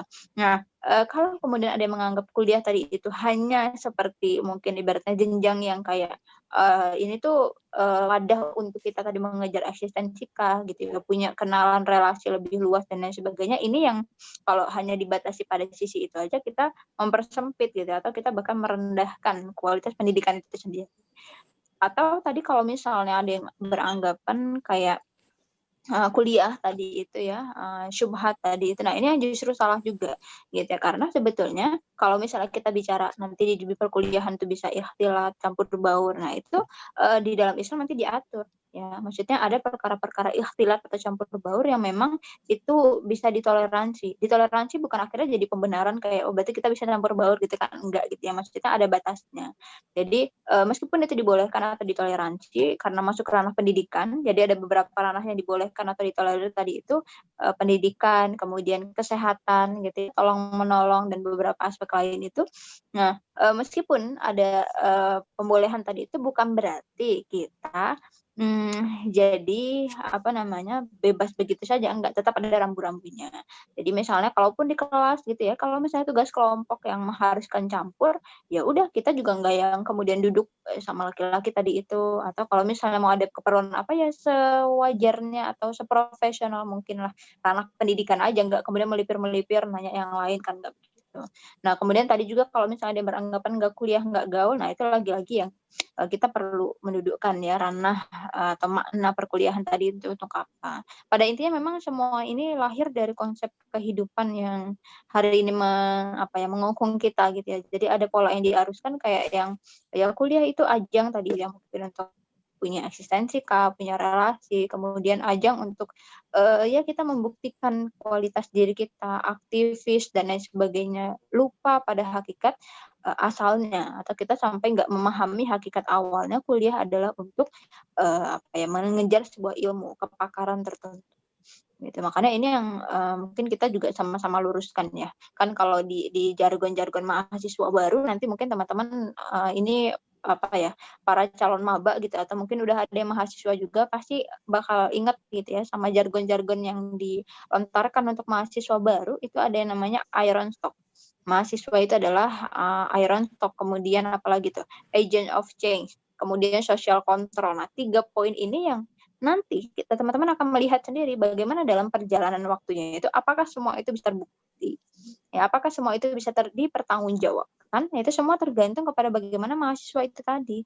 Nah, kalau ternyata mahasiswanya cuma sekedar speak aja gitu ya. Pokoknya kita tadi yang ingin berfokus pada 3 hal tadi itu, ternyata kok perkuliahannya diisi dengan mungkin TA, TA itu istilahnya titip absen gitu ya. Jadi bukannya kuliah malah tadi entah nongkrong kemana, tapi tetap terhitung hadir, tapi hadir tanda tangannya aja misalnya gitu. Itu adalah budaya-budaya atau kebiasaan-kebiasaan yang sudah sudah melegenda gitu kali ya, sudah menjamur di tengah-tengah mahasiswa. Terus misalnya apalagi mahasiswa juga gitu ya, ternyata banyak yang terjebak kepada katakanlah aktivitas-aktivitas yang justru itu menunjukkan tidak berpendidikannya seorang mahasiswa. Kayak apa, pergaulan bebas misalnya. Itu teman-teman pasti apa ya, nanti akan mendapati ada banyak tantangan-tantangan lah intinya gitu ya. Tapi bukan berarti kita akhirnya jadi nggak mau kuliah atau bahkan jadi terkaburkan ya orientasi kuliahnya tadi. Itu tetap harus diluruskan. Bahwasanya kuliah itu adalah bagian daripada proses kita untuk mendapatkan ilmu tadi. Iya, sepakat nih saya sama Kak Farah sama Kak Bella. Sambungan dari tadi obrolan kita ini, kebetulan juga ada teman-teman yang akhirnya ada yang bertanya gini, menurutnya Kak Bella sama Kak Farah, apakah wajar kalau semuanya kita tuh penasaran sama semua hal yang ada di kampus? Apa boleh kita ikut banyak organisasi, lomba, dan kegiatan non-akademik, atau kita harus memfilter minat dan kegiatan tersebut? Karena mungkin pertanyaan ini muncul juga karena bisa jadi kan kalau semuanya kita mahasiswa itu sampai ada yang bilang kan kupu-kupu gitu kan, mahasiswa kupu-kupu, apa kura-kura, apa ya, banyak sekali gitu kan bilangnya kan seperti itu, sehingga para mahasiswa ini memilih gitu kan, aku mau jadi mahasiswa yang seperti apa nih, kayak gitu. Ada yang mungkin mahasiswa yang mungkin ataupun anak sekolahan yang dia tuh punya banyak minat, punya banyak keingintahuan kan seperti itu, karena kita sendiri sebagai pemuda pasti punya banyak potensi gitu ya untuk disalurkan kan kayak gitu, sehingga muncul pertanyaan ini kan kayak gitu. Pertanyaan ini apakah boleh kan kayak gitu kita untuk mewujudkan potensi kita, mewujudkan keingintahuan kita untuk mengikuti apapun di dalam kampus ataupun di dalam sekolah. Dan yang kedua, sesungguhnya ketika kita punya potensi yang begitu besar gitu kan ya, yang akhirnya keingintahuan yang begitu besar, sesungguhnya harus kita taruh di mana sih keingintahuan kita, potensi kita yang begitu besar ini kayak gitu. Kak Farah, monggo silakan. Ya. Terima kasih pertanyaannya Alfionita Isnaini ya. Ya memang fitrahnya kita sebagai seorang manusia itu kan punya sesuatu yang seringkali kita sebut nih kepo ya kan, kita kepo terhadap sesuatu. Nah itu wajar kok gitu, tapi bagaimana sih gitu kan kalau kita menyikapinya. Terus kalau misalnya kita tadi sibuk berorganisasi itu kan bisa juga karena rasa ingin tahu, ingin berkelana gitu ya, ingin mencoba satu hal yang baru gitu. Nah untuk memanage semua ini tuh bagaimana, maka kalau boleh saya memberikan tips gitu ya, bagaimana kita nanti teman-teman yang senantiasa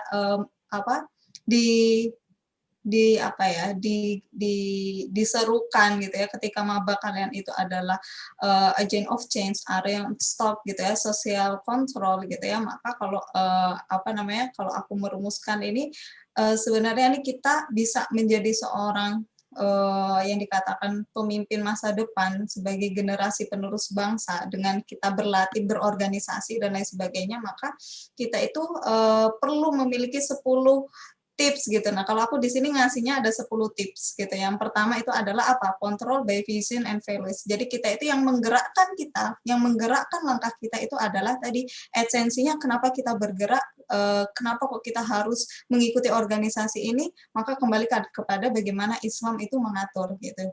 Yaitu apa, senantiasa kita beribadah kepada Allah. Nah, kalau ternyata kita itu berorganisasi, kita mau yang langkah demikian, kita punya keinginan demikian, itu semakin mendekatkan kepada Allah, silahkan diambil gitu. Kenapa? Karena itu nanti yang kedua akan melatih kita menjadi seorang memiliki jiwa kepemimpinan gitu, atau kita kenal dengan leadership gitu.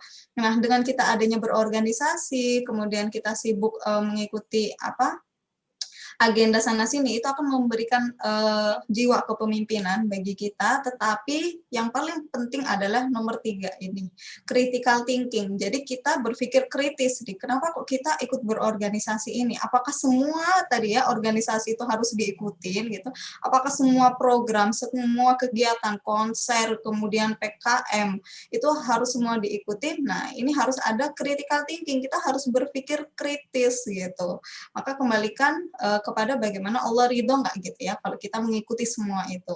Nah, ketika kita sudah ada critical thinking ini, maka apa kita akan bisa nih nanti menilai suatu isu gitu ya, bagaimana kita menyikapinya nanti kalau di organisasi itu ada masalah, kalau di dalam kehidupan perkuliahan ada masalah gitu ya, bahkan di luar dunia kampus ada masalah gitu ya, maka kita akan bisa mengatasinya dengan apa? Poin yang keempat ini, fokus on isu gitu. Nah, kemudian ketika kita tadi sudah berusaha melatih diri dengan beradaptasi, menyelesaikan masalah, maka kita akan berkreasi, berinovasi gitu ya, atau creativity innovation gitu ya.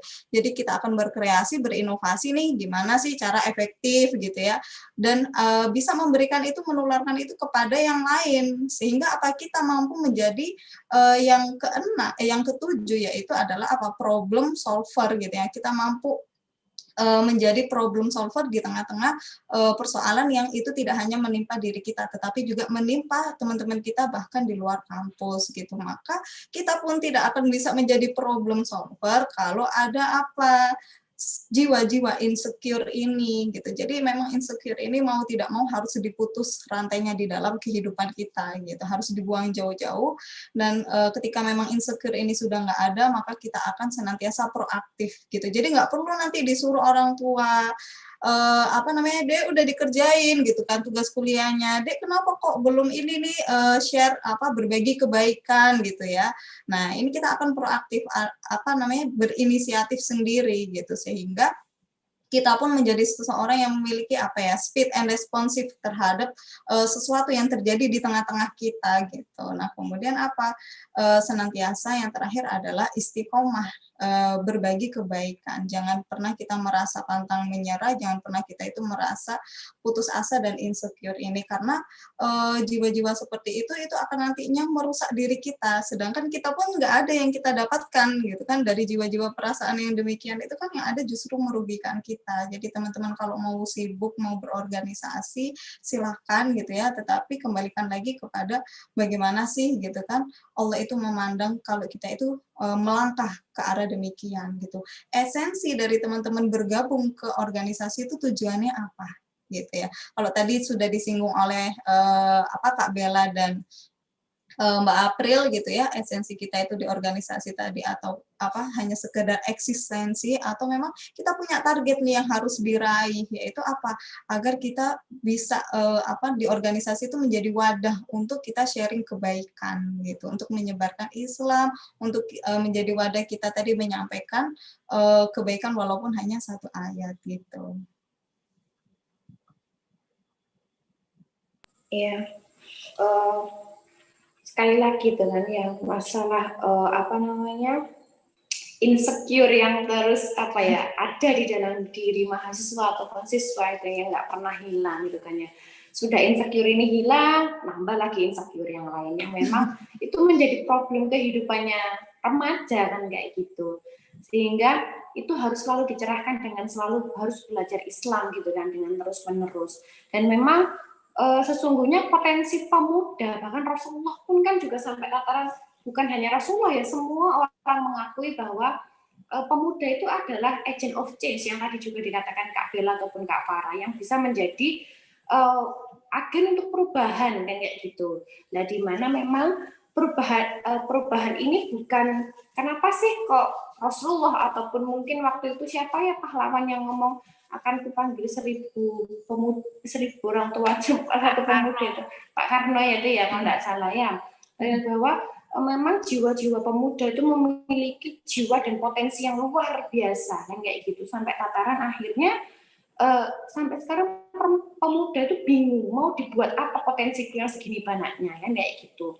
Kalau menurutnya Kak Bella, potensi yang segitu banyaknya dimiliki oleh pemuda itu harus dicurahkan ke arah mana sih Kak? Kayak gitu. Yang pastinya kalau kita bicara peran pemuda tadi itu ya erat kaitannya dengan perubahan. Itu yang pasti harus kita pahami. Perubahan ke arah mana? Nah, ini pertanyaannya. Ya, apakah ya, perubahan itu ternyata mengantarkan kita ke arah kanan, ibaratnya ke arah kebaikan, atau ternyata perubahan itu membawa kita kepada kebatilan. Ya. Jadi makanya kalau misalnya kita mau tadi ya memaknai peran pemuda atau potensi pemuda itu juga harus dudukkan gitu ya, sebagaimana Islam itu memandang ya pemuda tadi itu. Dan kalau misalnya kita belajar dari kisah-kisah para sahabat ya, kemudian kisah-kisah para tokoh Muslim ya di masa lalu, itu semua apa ya, yang paling mengambil andil, mengambil peran besar itu adalah pemudanya. Nah, kalau misalnya kita melihat ya, Muhammad Al-Fatih ya usia 21 tahun itu sudah menaklukkan Konstantinopel. Ya, kemudian kalau kita tarik mundur lagi sebelum masa-masa Muhammad Al-Fatih ya, dikatakan ada kakek buyutnya gitu ya, atau yang searah sejalan dengan beliau ada namanya Salahuddin Al-Ayyubi. Itu juga pada masa muda. Kemudian tarik mundur lagi gitu ya, ada masa-masa di mana banyak tokoh-tokoh apa ya, ulama-ulama mungkin ya, imam-imam kaum muslimin yang itu semua itu apa ya, punya karya yang gemilang itu ketika usia mudanya. Gitu. Jadi, mereka itu adalah orang-orang atau bahkan ya tokoh-tokoh tadi itu ya, keluarga-keluarga itu tadi tuh sadar bahwasanya peran pemuda itu sangat, besar gitu ya untuk adanya suatu perubahan. Makanya kalau misalnya tadi ya ada kisah juga Imam Syafi'i misalnya ya, itu, usia 10 tahun, sebelum usia 10 tahun itu sudah hafal Quran. Kemudian setelahnya ya, menjelang usia balik hafal Muwatta Imam Malik di luar kepala. Terus lagi sampai akhirnya ya di usia muda sudah menjadi rujukan. Kita bisa bayangkan sekitar usia mungkin 20-an tahun juga gitu ya. Itu sudah menjadi rujukan. Sudah menjadi apa ya namanya, maroji gitu ya.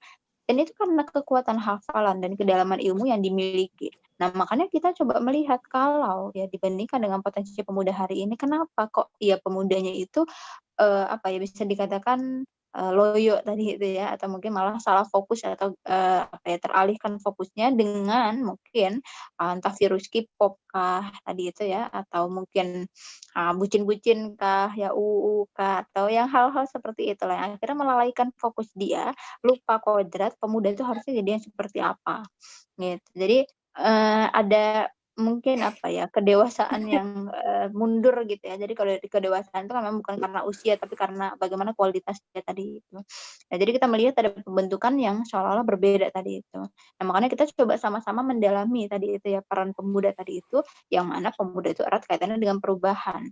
Jadi pemuda itu akan selalu aktif bergerak memikirkan solusi, nggak hanya memikirkan untuk urusan dirinya aja, atau kesenangan dirinya aja gitu ya, soal gaya hidup, tren, nggak hanya itu-itu aja, tapi dia harus punya andil, harus punya peran, apa yang bisa dia kontribusikan kepada lingkungan dia, kepada apa ya, masyarakat, kepada generasi kan gitu.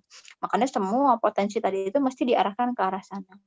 Potensi apapun itu ya, misalnya teman-teman ada yang punya potensi entah nulis gitu ya, public speaking, desain, kemudian potensi akademik, apapun itu semua mesti diarahkan untuk juga memberikan sumbangsih gitu ya, atau juga peran lah intinya gitu ya, andil ya untuk, sama-sama kita melahirkan solusi ya, perbaikan bagi keadaan yang ada. Karena memang kalau misalnya kita lihat sekarang ya, kondisinya kan kita sedang tidak baik-baik saja gitu ya. Jadi perlu peran pemuda juga. Kalau misalnya pemudanya tidak berpikir ke arah sana, berpikir soal perubahan, perbaikan, siapa nanti yang akan memperbaiki generasi itu di masa depan? Karena kan semua, tadi kalau kita bicara konsep iron stock itu kan berarti konsep apa ya, pemimpin di masa depan itu ya tergantung gimana pemudanya hari ini. Kalau ternyata sekarang pemudanya itu malah sibuk mikirin berapa seri drakor yang udah habis misalnya gitu ya, terus berapa list lagu yang udah dihafal misalnya, terus berapa jenis kafe ngetren kekinian yang udah dikunjungi misalnya gitu, dan list-list aktivitas lainnya sebenarnya itu tidak mengarahkan kepada perubahan, itu justru akan menjadi apa ya, satu kerugian besar. Nggak hanya kerugian bagi kita, tapi bagi generasi di masa depan.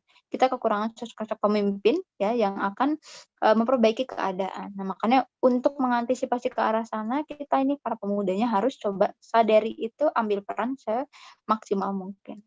Insya Allah gitu.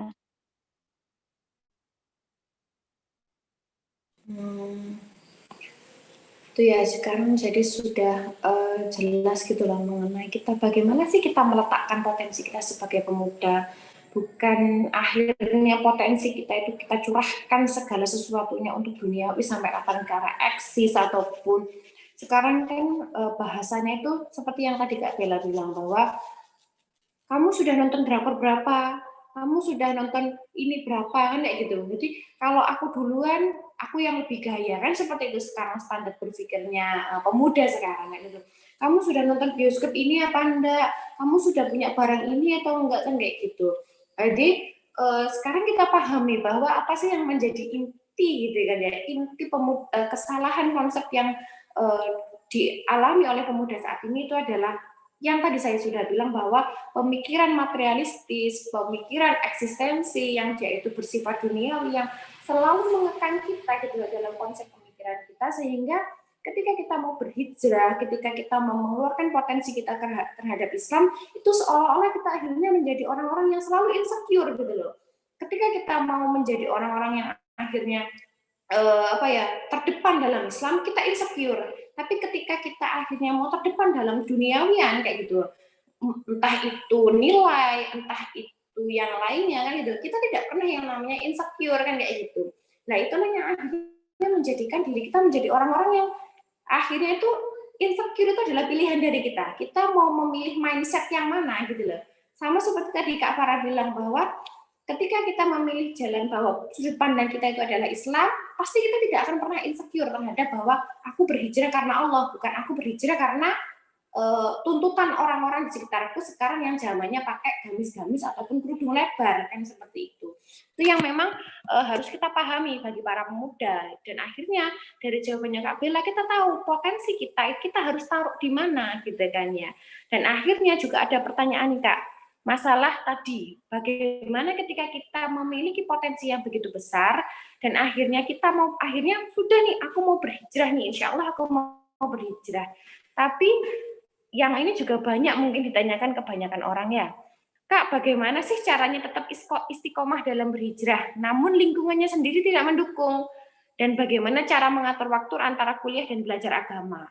Yang mungkin tadi juga Kak Bella ataupun Kak Farah sudah cerita sedikit terkait perbedaan prinsip yang luar biasa, yang itu bisa jadi nyenggol-nyenggol gitu ya, menggesek-gesek pemikiran kita kan kayak gitu. Sehingga banyak orang yang akhirnya awalnya ingin berhijrah, jadi mundur gitu.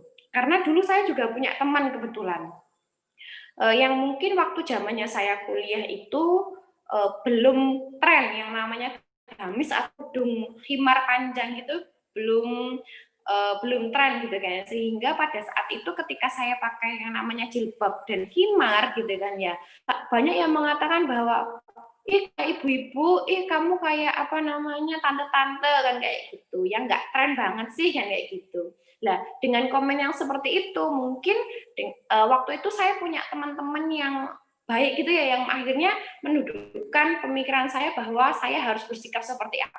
Tapi di situ pun teman saya yang awalnya dia itu bersama saya untuk awalnya berubah gitu kan ya, yang akhirnya dia mundur karena terlalu banyaknya opini yang ada di sekitar dia gitu kan, yang akhirnya untuk istiqomah bersama bahwa ini adalah sesuatu yang aku ambil dan ini ada dasarnya, bukan karena ikut-ikutan kan kayak gitu. Dan akhirnya itu dia mundur gitu ya. Pertanyaan ini sama, ketika dia mau hijrah, bagaimana sih aku istiqomah gitu kan ya. Sehingga ketika ada gesekan-gesekan yang dia tuh mau menjatuhkan prinsipnya dia tuh bisa segera kembali gitu loh akhirnya. Bagaimana menurutnya Kak Bella dulu sekarang?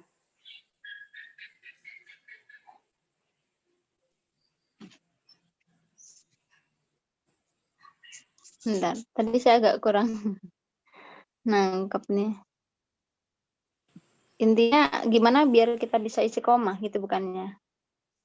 Intinya bagaimana kita bisa istiqomah? Ya, jadi memang ini ya, di tengah tadi kalau kita sempat singgung, di tengah kehidupan yang hari ini kita keadaannya sedang tidak baik-baik saja, maka memang menjadi sulit atau kayak ibaratnya kita itu ngelawan arus gitu ya. Jadi orang itu lagi mengaruskan apa, kita sendiri nih bahasanya itu kayak tenjoy. Tenjoy itu kayak beda sendiri gitu ya. Kita sendiri tenjoy ngelawan arus gitu ya. Nah, kita mesti coba dudukkan dulu gitu, maksudnya, kita melakukan ini karena apa? Apakah karena ingin hanya mengejar penilaian manusia ataukah tidak? Kalau memang yang dikejar hanya penilaian manusia, maka kita akan ngerasa capek sendiri, akan ngerasa lelah sendiri. Tapi lain halnya ketika kita melakukan segala sesuatunya tadi itu karena ketaatan kita kepada Allah, insya Allah kita nggak akan ngerasa yang, gimana-gimana tadi itu, yang ngerasa enjoy, ngerasa minder, ngerasa insecure dan lain sebagainya, karena yang kita tuju adalah ridhonya Allah, yang kita jadikan landasan adalah ketaatan kepada Allah tadi itu. Nah, kunci untuk kita bisa istiqomah di tengah gempuran lingkungan yang tidak baik-baik saja tadi itu, yang pasti akan selalu mengaruskan hal-hal yang mungkin ngebuat kita down, futur, atau bahkan mundur gitu ya. Kita mesti perkuat keimanan kita, keyakinan kita kepada Allah. Tadi kalau di awal berarti kan niatnya tadi harus karena Allah. Itu yang terus kita pertebal. Jadi akhirnya kita nggak akan ambil pusing gitu ya soal gimana penilaian orang, gimana, mungkin tadi kalau ada orang ngomongin tren lah, ngomongin apa namanya, konsep-konsep atau ya bahasan-bahasan topik kekinian, kita nggak akan merasa yang terlalu mungkin kayak terbelakang banget ya kalau kita nggak tahu kabarnya misalnya gitu. Kita ngerasa nggak terlalu apa ya, kolot atau seperti apa sebutannya ya, karena itu tidak tidak maksudnya tidak begitu berpengaruh ya dalam hidup kita. Maksudnya karena tadi kita sudah memperjelas gitu ya, apa yang mesti kita kejar, apa yang mesti kita lakukan, apa yang mesti kita tuju, gitu. Jadi, apa namanya, kita mempertebal keimanan kita, mempertebal keyakinan kita, itu yang akan membuat kita itu bisa percaya diri, bisa istiqomah, bisa tetap teguh, berpegang teguh pada jalan yang sudah kita pilih ini. Dan kita harus yakin gitu ya, maksudnya meskipun banyak orang tadi menganggap, "Kok kayaknya ini aneh."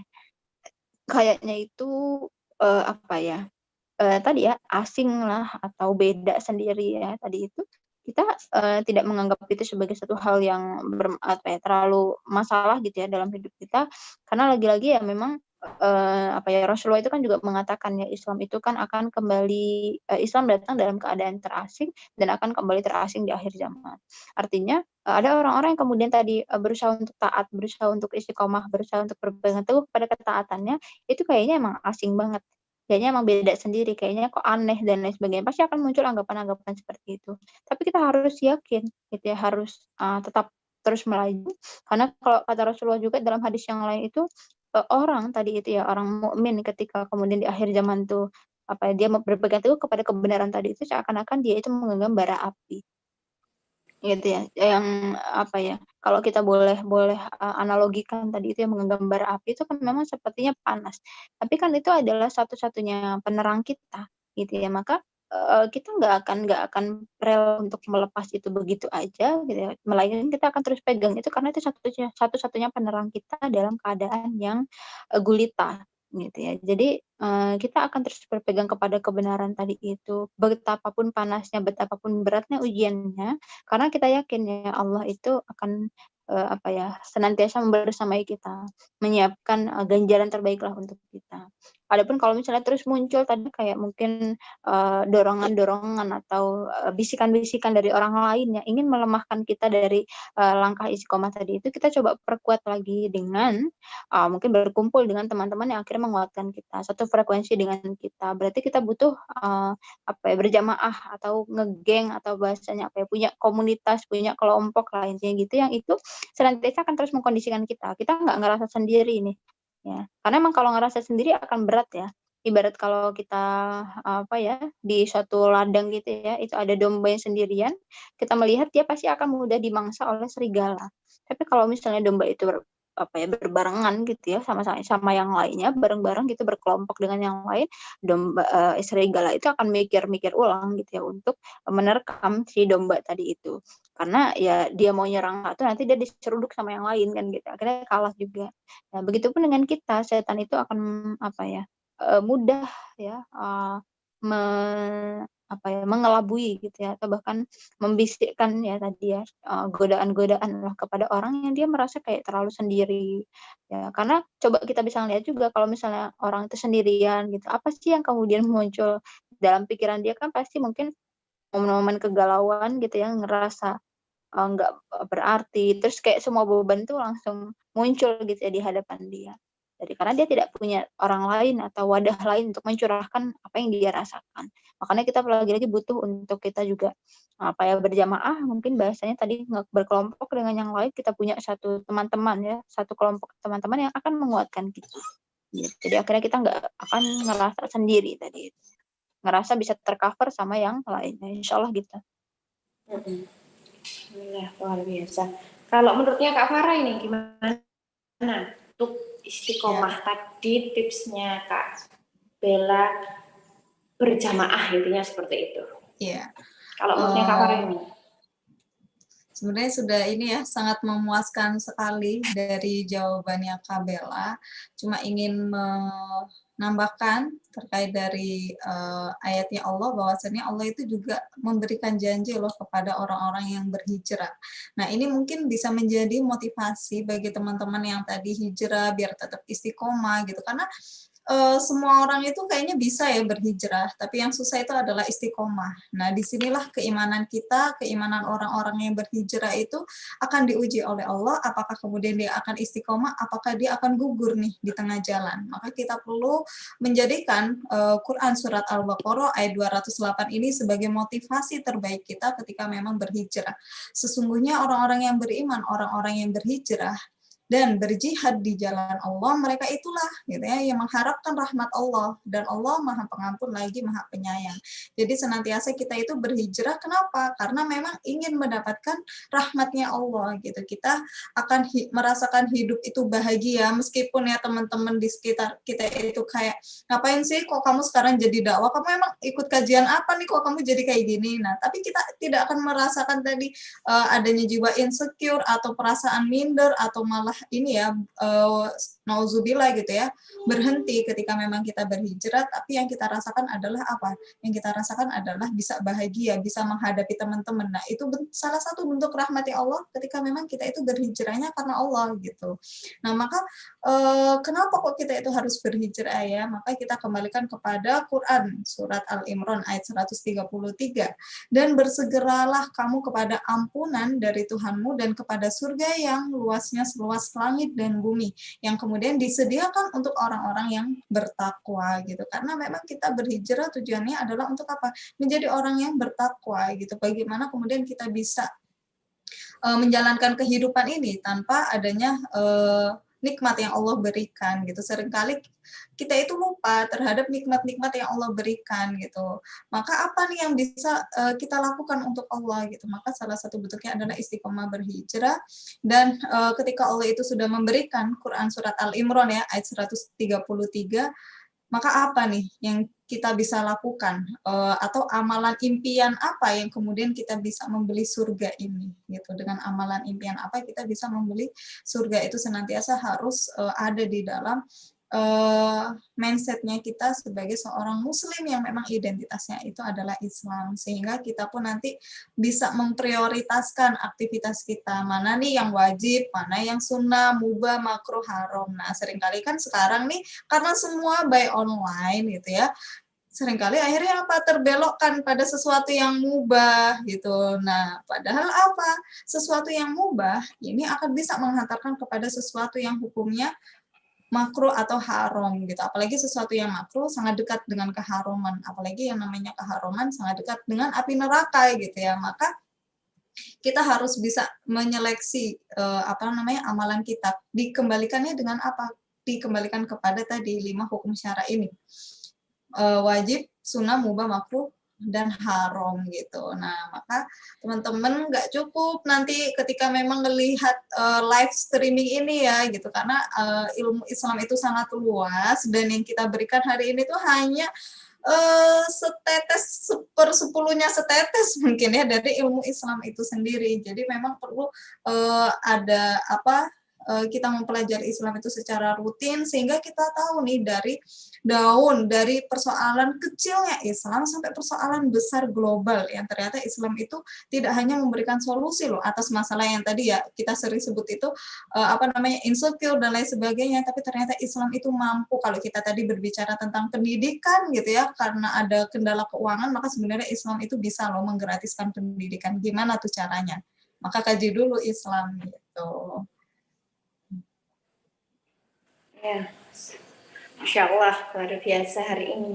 Dari jam 3:30 yang tadi mundur sebentar gitu ya, sampai sekarang jam 5:50, sekarang mau maghrib gitu ya. Tapi Masya Allah kita itu hari ini tuh obrolan kita itu luar biasa gitu ya, ngomongkan masalah pemuda, jati diri seorang pemuda yang awalnya pemuda banyak berpikiran, banyak insecure, yang bahkan insecure itu menjadi momok gitu ya dalam dirinya, kan kayak gitu.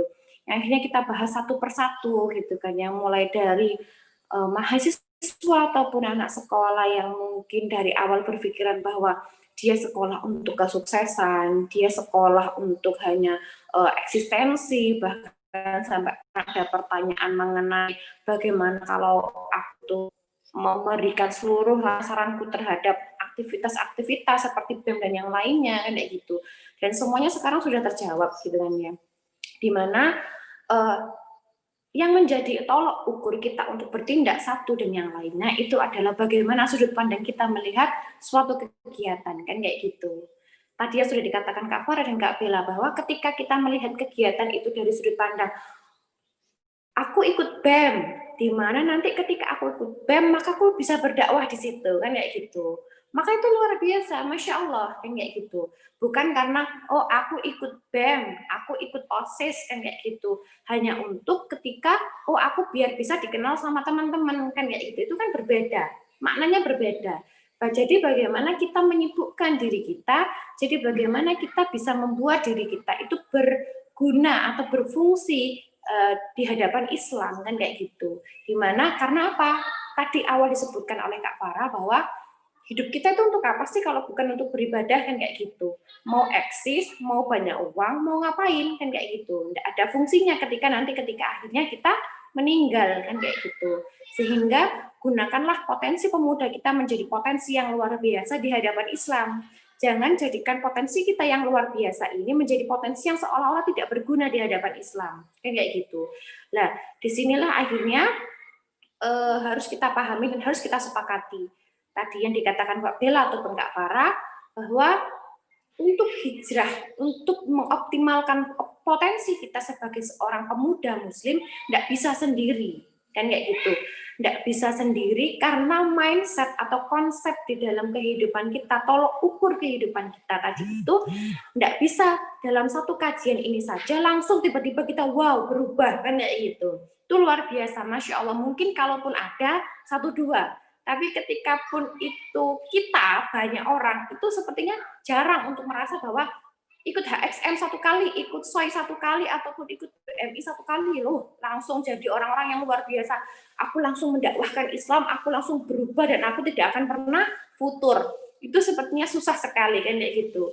Maka dari itu perlunya kita untuk selalu berusaha untuk istiqomah kan kayak gitu, sama seperti yang tadi Kak Farah juga bilang, istiqomah itu luar biasa dan hijrah itu pasti kita lewati, tapi yang paling susah untuk kita lakukan itu adalah istiqomah di dalamnya.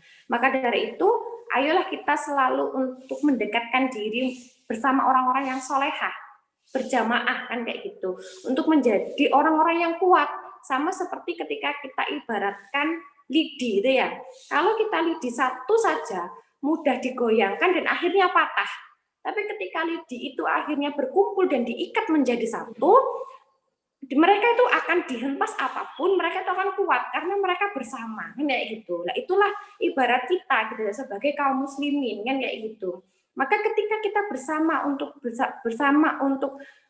berusaha dengan tujuan untuk mempelajari Islam, yang Islam tadi sudah dikatakan bahwa Islam itu bukan hanya ibadah sholat, puasa, zakat, enggak seperti itu, tapi banyak sekali yang kita tidak pahami. Maka ayo kita semangat untuk berhijrah, semangat untuk mengkaji Islam, dan jangan lupa untuk apa? Setiap yang kita punyai, ayo kita dakwahkan. Karena apa? Ketika kita sendiri akhirnya membuat diri kita untuk mempelajari Islam yang luar biasa, kita akan berada dalam posisi yang selalu insecure. Karena apa? Kita akan selalu bergesekan dengan orang-orang yang di sekitar kita yang tidak paham.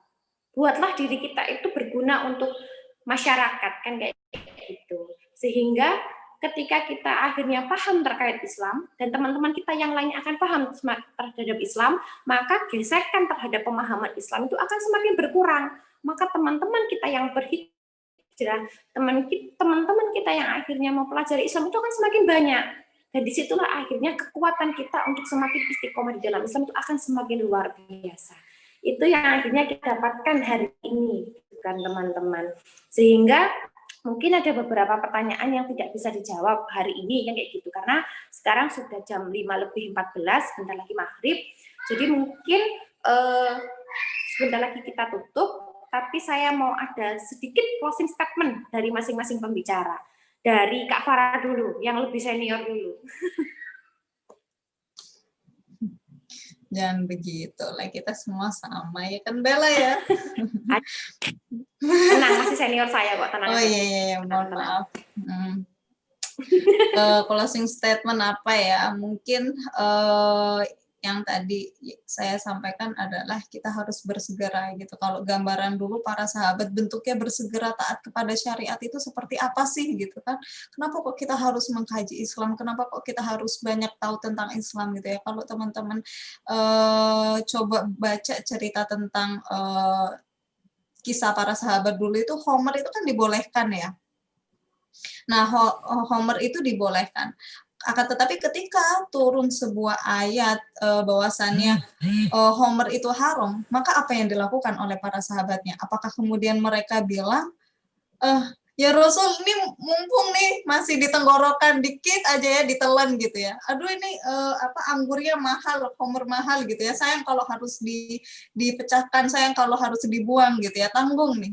Maka kan yang dilakukan oleh para sahabat tidak demikian, tidak ada lobby-lobby gitu ya terhadap syariat, tetapi apa langsung menghancurkan kendi-kendi Homer itu, dan sampai apa yang sudah mau ditelan, bahkan yang sudah ditelan pun itu digelogok gitu ya. Biar apa? Biar keluar kembali gitu, biar dimuntahkan. Kenapa? Karena sudah turun ayat tentang Homer itu haram. Nah, itu gambaran para sahabiah gitu. Kenapa Allah itu memberikan kisah demikian? Agar apa? Kisah itu bisa menjadi teladan bagi kita gitu. Bukan kemudian mindset kita adalah wah itu kan para nabi dulu ya. Tapi emang Allah itu memberikan kisah ini agar apa? Kita punya tauladan seperti apa sih gambarannya bersegera dalam syariat itu, bersegera ketika memang kita sudah tahu ilmunya, diterapkan, kita pelajari, itu adalah salah satu contohnya. Jadi kembali kepada pertanyaan, ketika Allah sudah menjanjikan sebuah surga, maka dengan amal impian apa kita akan membeli surganya Allah itu? Apakah kemudian layak kita ini sudah menjadi penghuni surga dengan aktivitas yang kesibukannya itu masih berkutat kepada satu hal yang mubah atau makruh, yang kemudian sangat mendekatkan kita kepada sesuatu yang haram itu ya. Silakan dijawab sendiri oleh teman-teman malam ini, bisa direnungkan, besok aku harus ngapain, apa yang harus aku ubah gitu ya. Begitu mungkin. Ya, sekarang Kak Bella, closing statement-nya Kak Bella. Ya, jadi kalau kita mau melihat bagaimana kita di masa depan, itu kan sebenarnya bergantung pada bagaimana kita hari ini. Nah, makanya kita coba refleksikan ya, kalau hari ini ternyata kita masih banyak berfokus kepada mungkin aktivitas-aktivitas yang itu tadi sifatnya mungkin mubah ya, atau sifatnya hahaha receh gitu ya, ketawa-tawa dan lain sebagainya. Kita nggak bisa bayangkan di masa depan kita akan menjadi seperti apa. Makanya itu semua bergantung kepada tekad kita. Kita tahu, teman-teman mungkin tahu tokoh presiden ketiga kita, B.J. Habibie almarhum gitu ya. Beliau itu sampai masa tuanya tidak mengalami pikun. Bahkan masih terus produktif lah ibaratnya ya, untuk kemudian entah itu menulis lah, atau mungkin sharing keilmuan kah, atau ada proyek apa. Intinya terus kemudian diasah. Dan itu kan kalau kita lihat bukan lahir dari masa muda yang biasa-biasa aja. Masa mudanya dihabiskan dengan banyak belajar ilmu gitu ya. Pun ya aktivitas-aktivitas lainnya akhirnya sampai melahirkan beliau itu bisa punya karya besar gitu ya. Kemudian juga teman-teman mungkin tahu juga kalau di dalam tokoh ulama kita di Jawa Timur itu ada namanya Mbah Mun gitu ya, Mbah Maimun. Nah, itu beliau itu juga sampai masa tuanya itu nggak mengalami kepikunan. Dan itu kan lahir karena tadi masa mudanya itu dihabiskan dengan berinteraksi dengan mungkin kitab-kitab, kaidah-kaidah, ya hafalan-hafalan, sehingga itu akan memperkuat ingatannya, memperkuat pengetahuannya gitu ya, menjadikan beliau itu sampai ketika usia tuanya itu masih juga menjadi rujukan.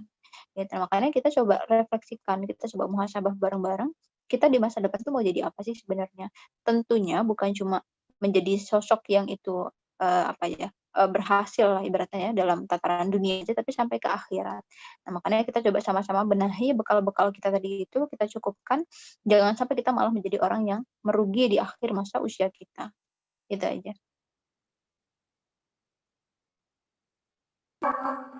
Jadi memang harus melihat ke depan, jangan melihat saat ini, tapi kita lihat masa depan kita bagaimana kita harus selalu bersegera memperbaiki diri kita gitu kayak di mata Islam kayak gitu. Mungkin itu saja yang bisa kita obrolkan hari ini, Kak Farah sama Kak Bella. Teman-teman sekarang apabila kalau semuanya ya ini yang tadi saya omongkan sama Kak Farah ya, umur tidak menjadi kategori untuk sudah berhenti belajar ataupun mulai belajar kan kayak gitu. Kak Farah, saya ataupun Kak Bella ini memiliki jenjang umur yang berbeda, tapi tetap bagaimana mulai dari ketika kita sudah sadar, maka pada saat itulah kita harus selalu belajar sampai tua nantinya kan seperti itu. Jadi harus semangat untuk belajar Islam, semangat istiqomah, semangat untuk selalu mempercepat diri gitu ya, selalu berlari untuk belajar mengenai Islam kayak gitu. Mungkin itu saja yang bisa kita obrolkan hari ini di HXM hari ini dengan judul Fight for My Way. Kita nanti ketemu lagi bulan depan insya Allah. Terima kasih jazakillah khair untuk Kak Bella sama Kak Farah untuk hadir hari ini, sehingga teman-teman pada senang sekali ketemu sama kedua pembicara kita hari ini kan kayak gitu. Mungkin itu akhir kata dari saya. Saya tutup dulu untuk forum kita hari ini. Assalamualaikum warahmatullahi wabarakatuh. Waalaikumsalam warahmatullahi wabarakatuh.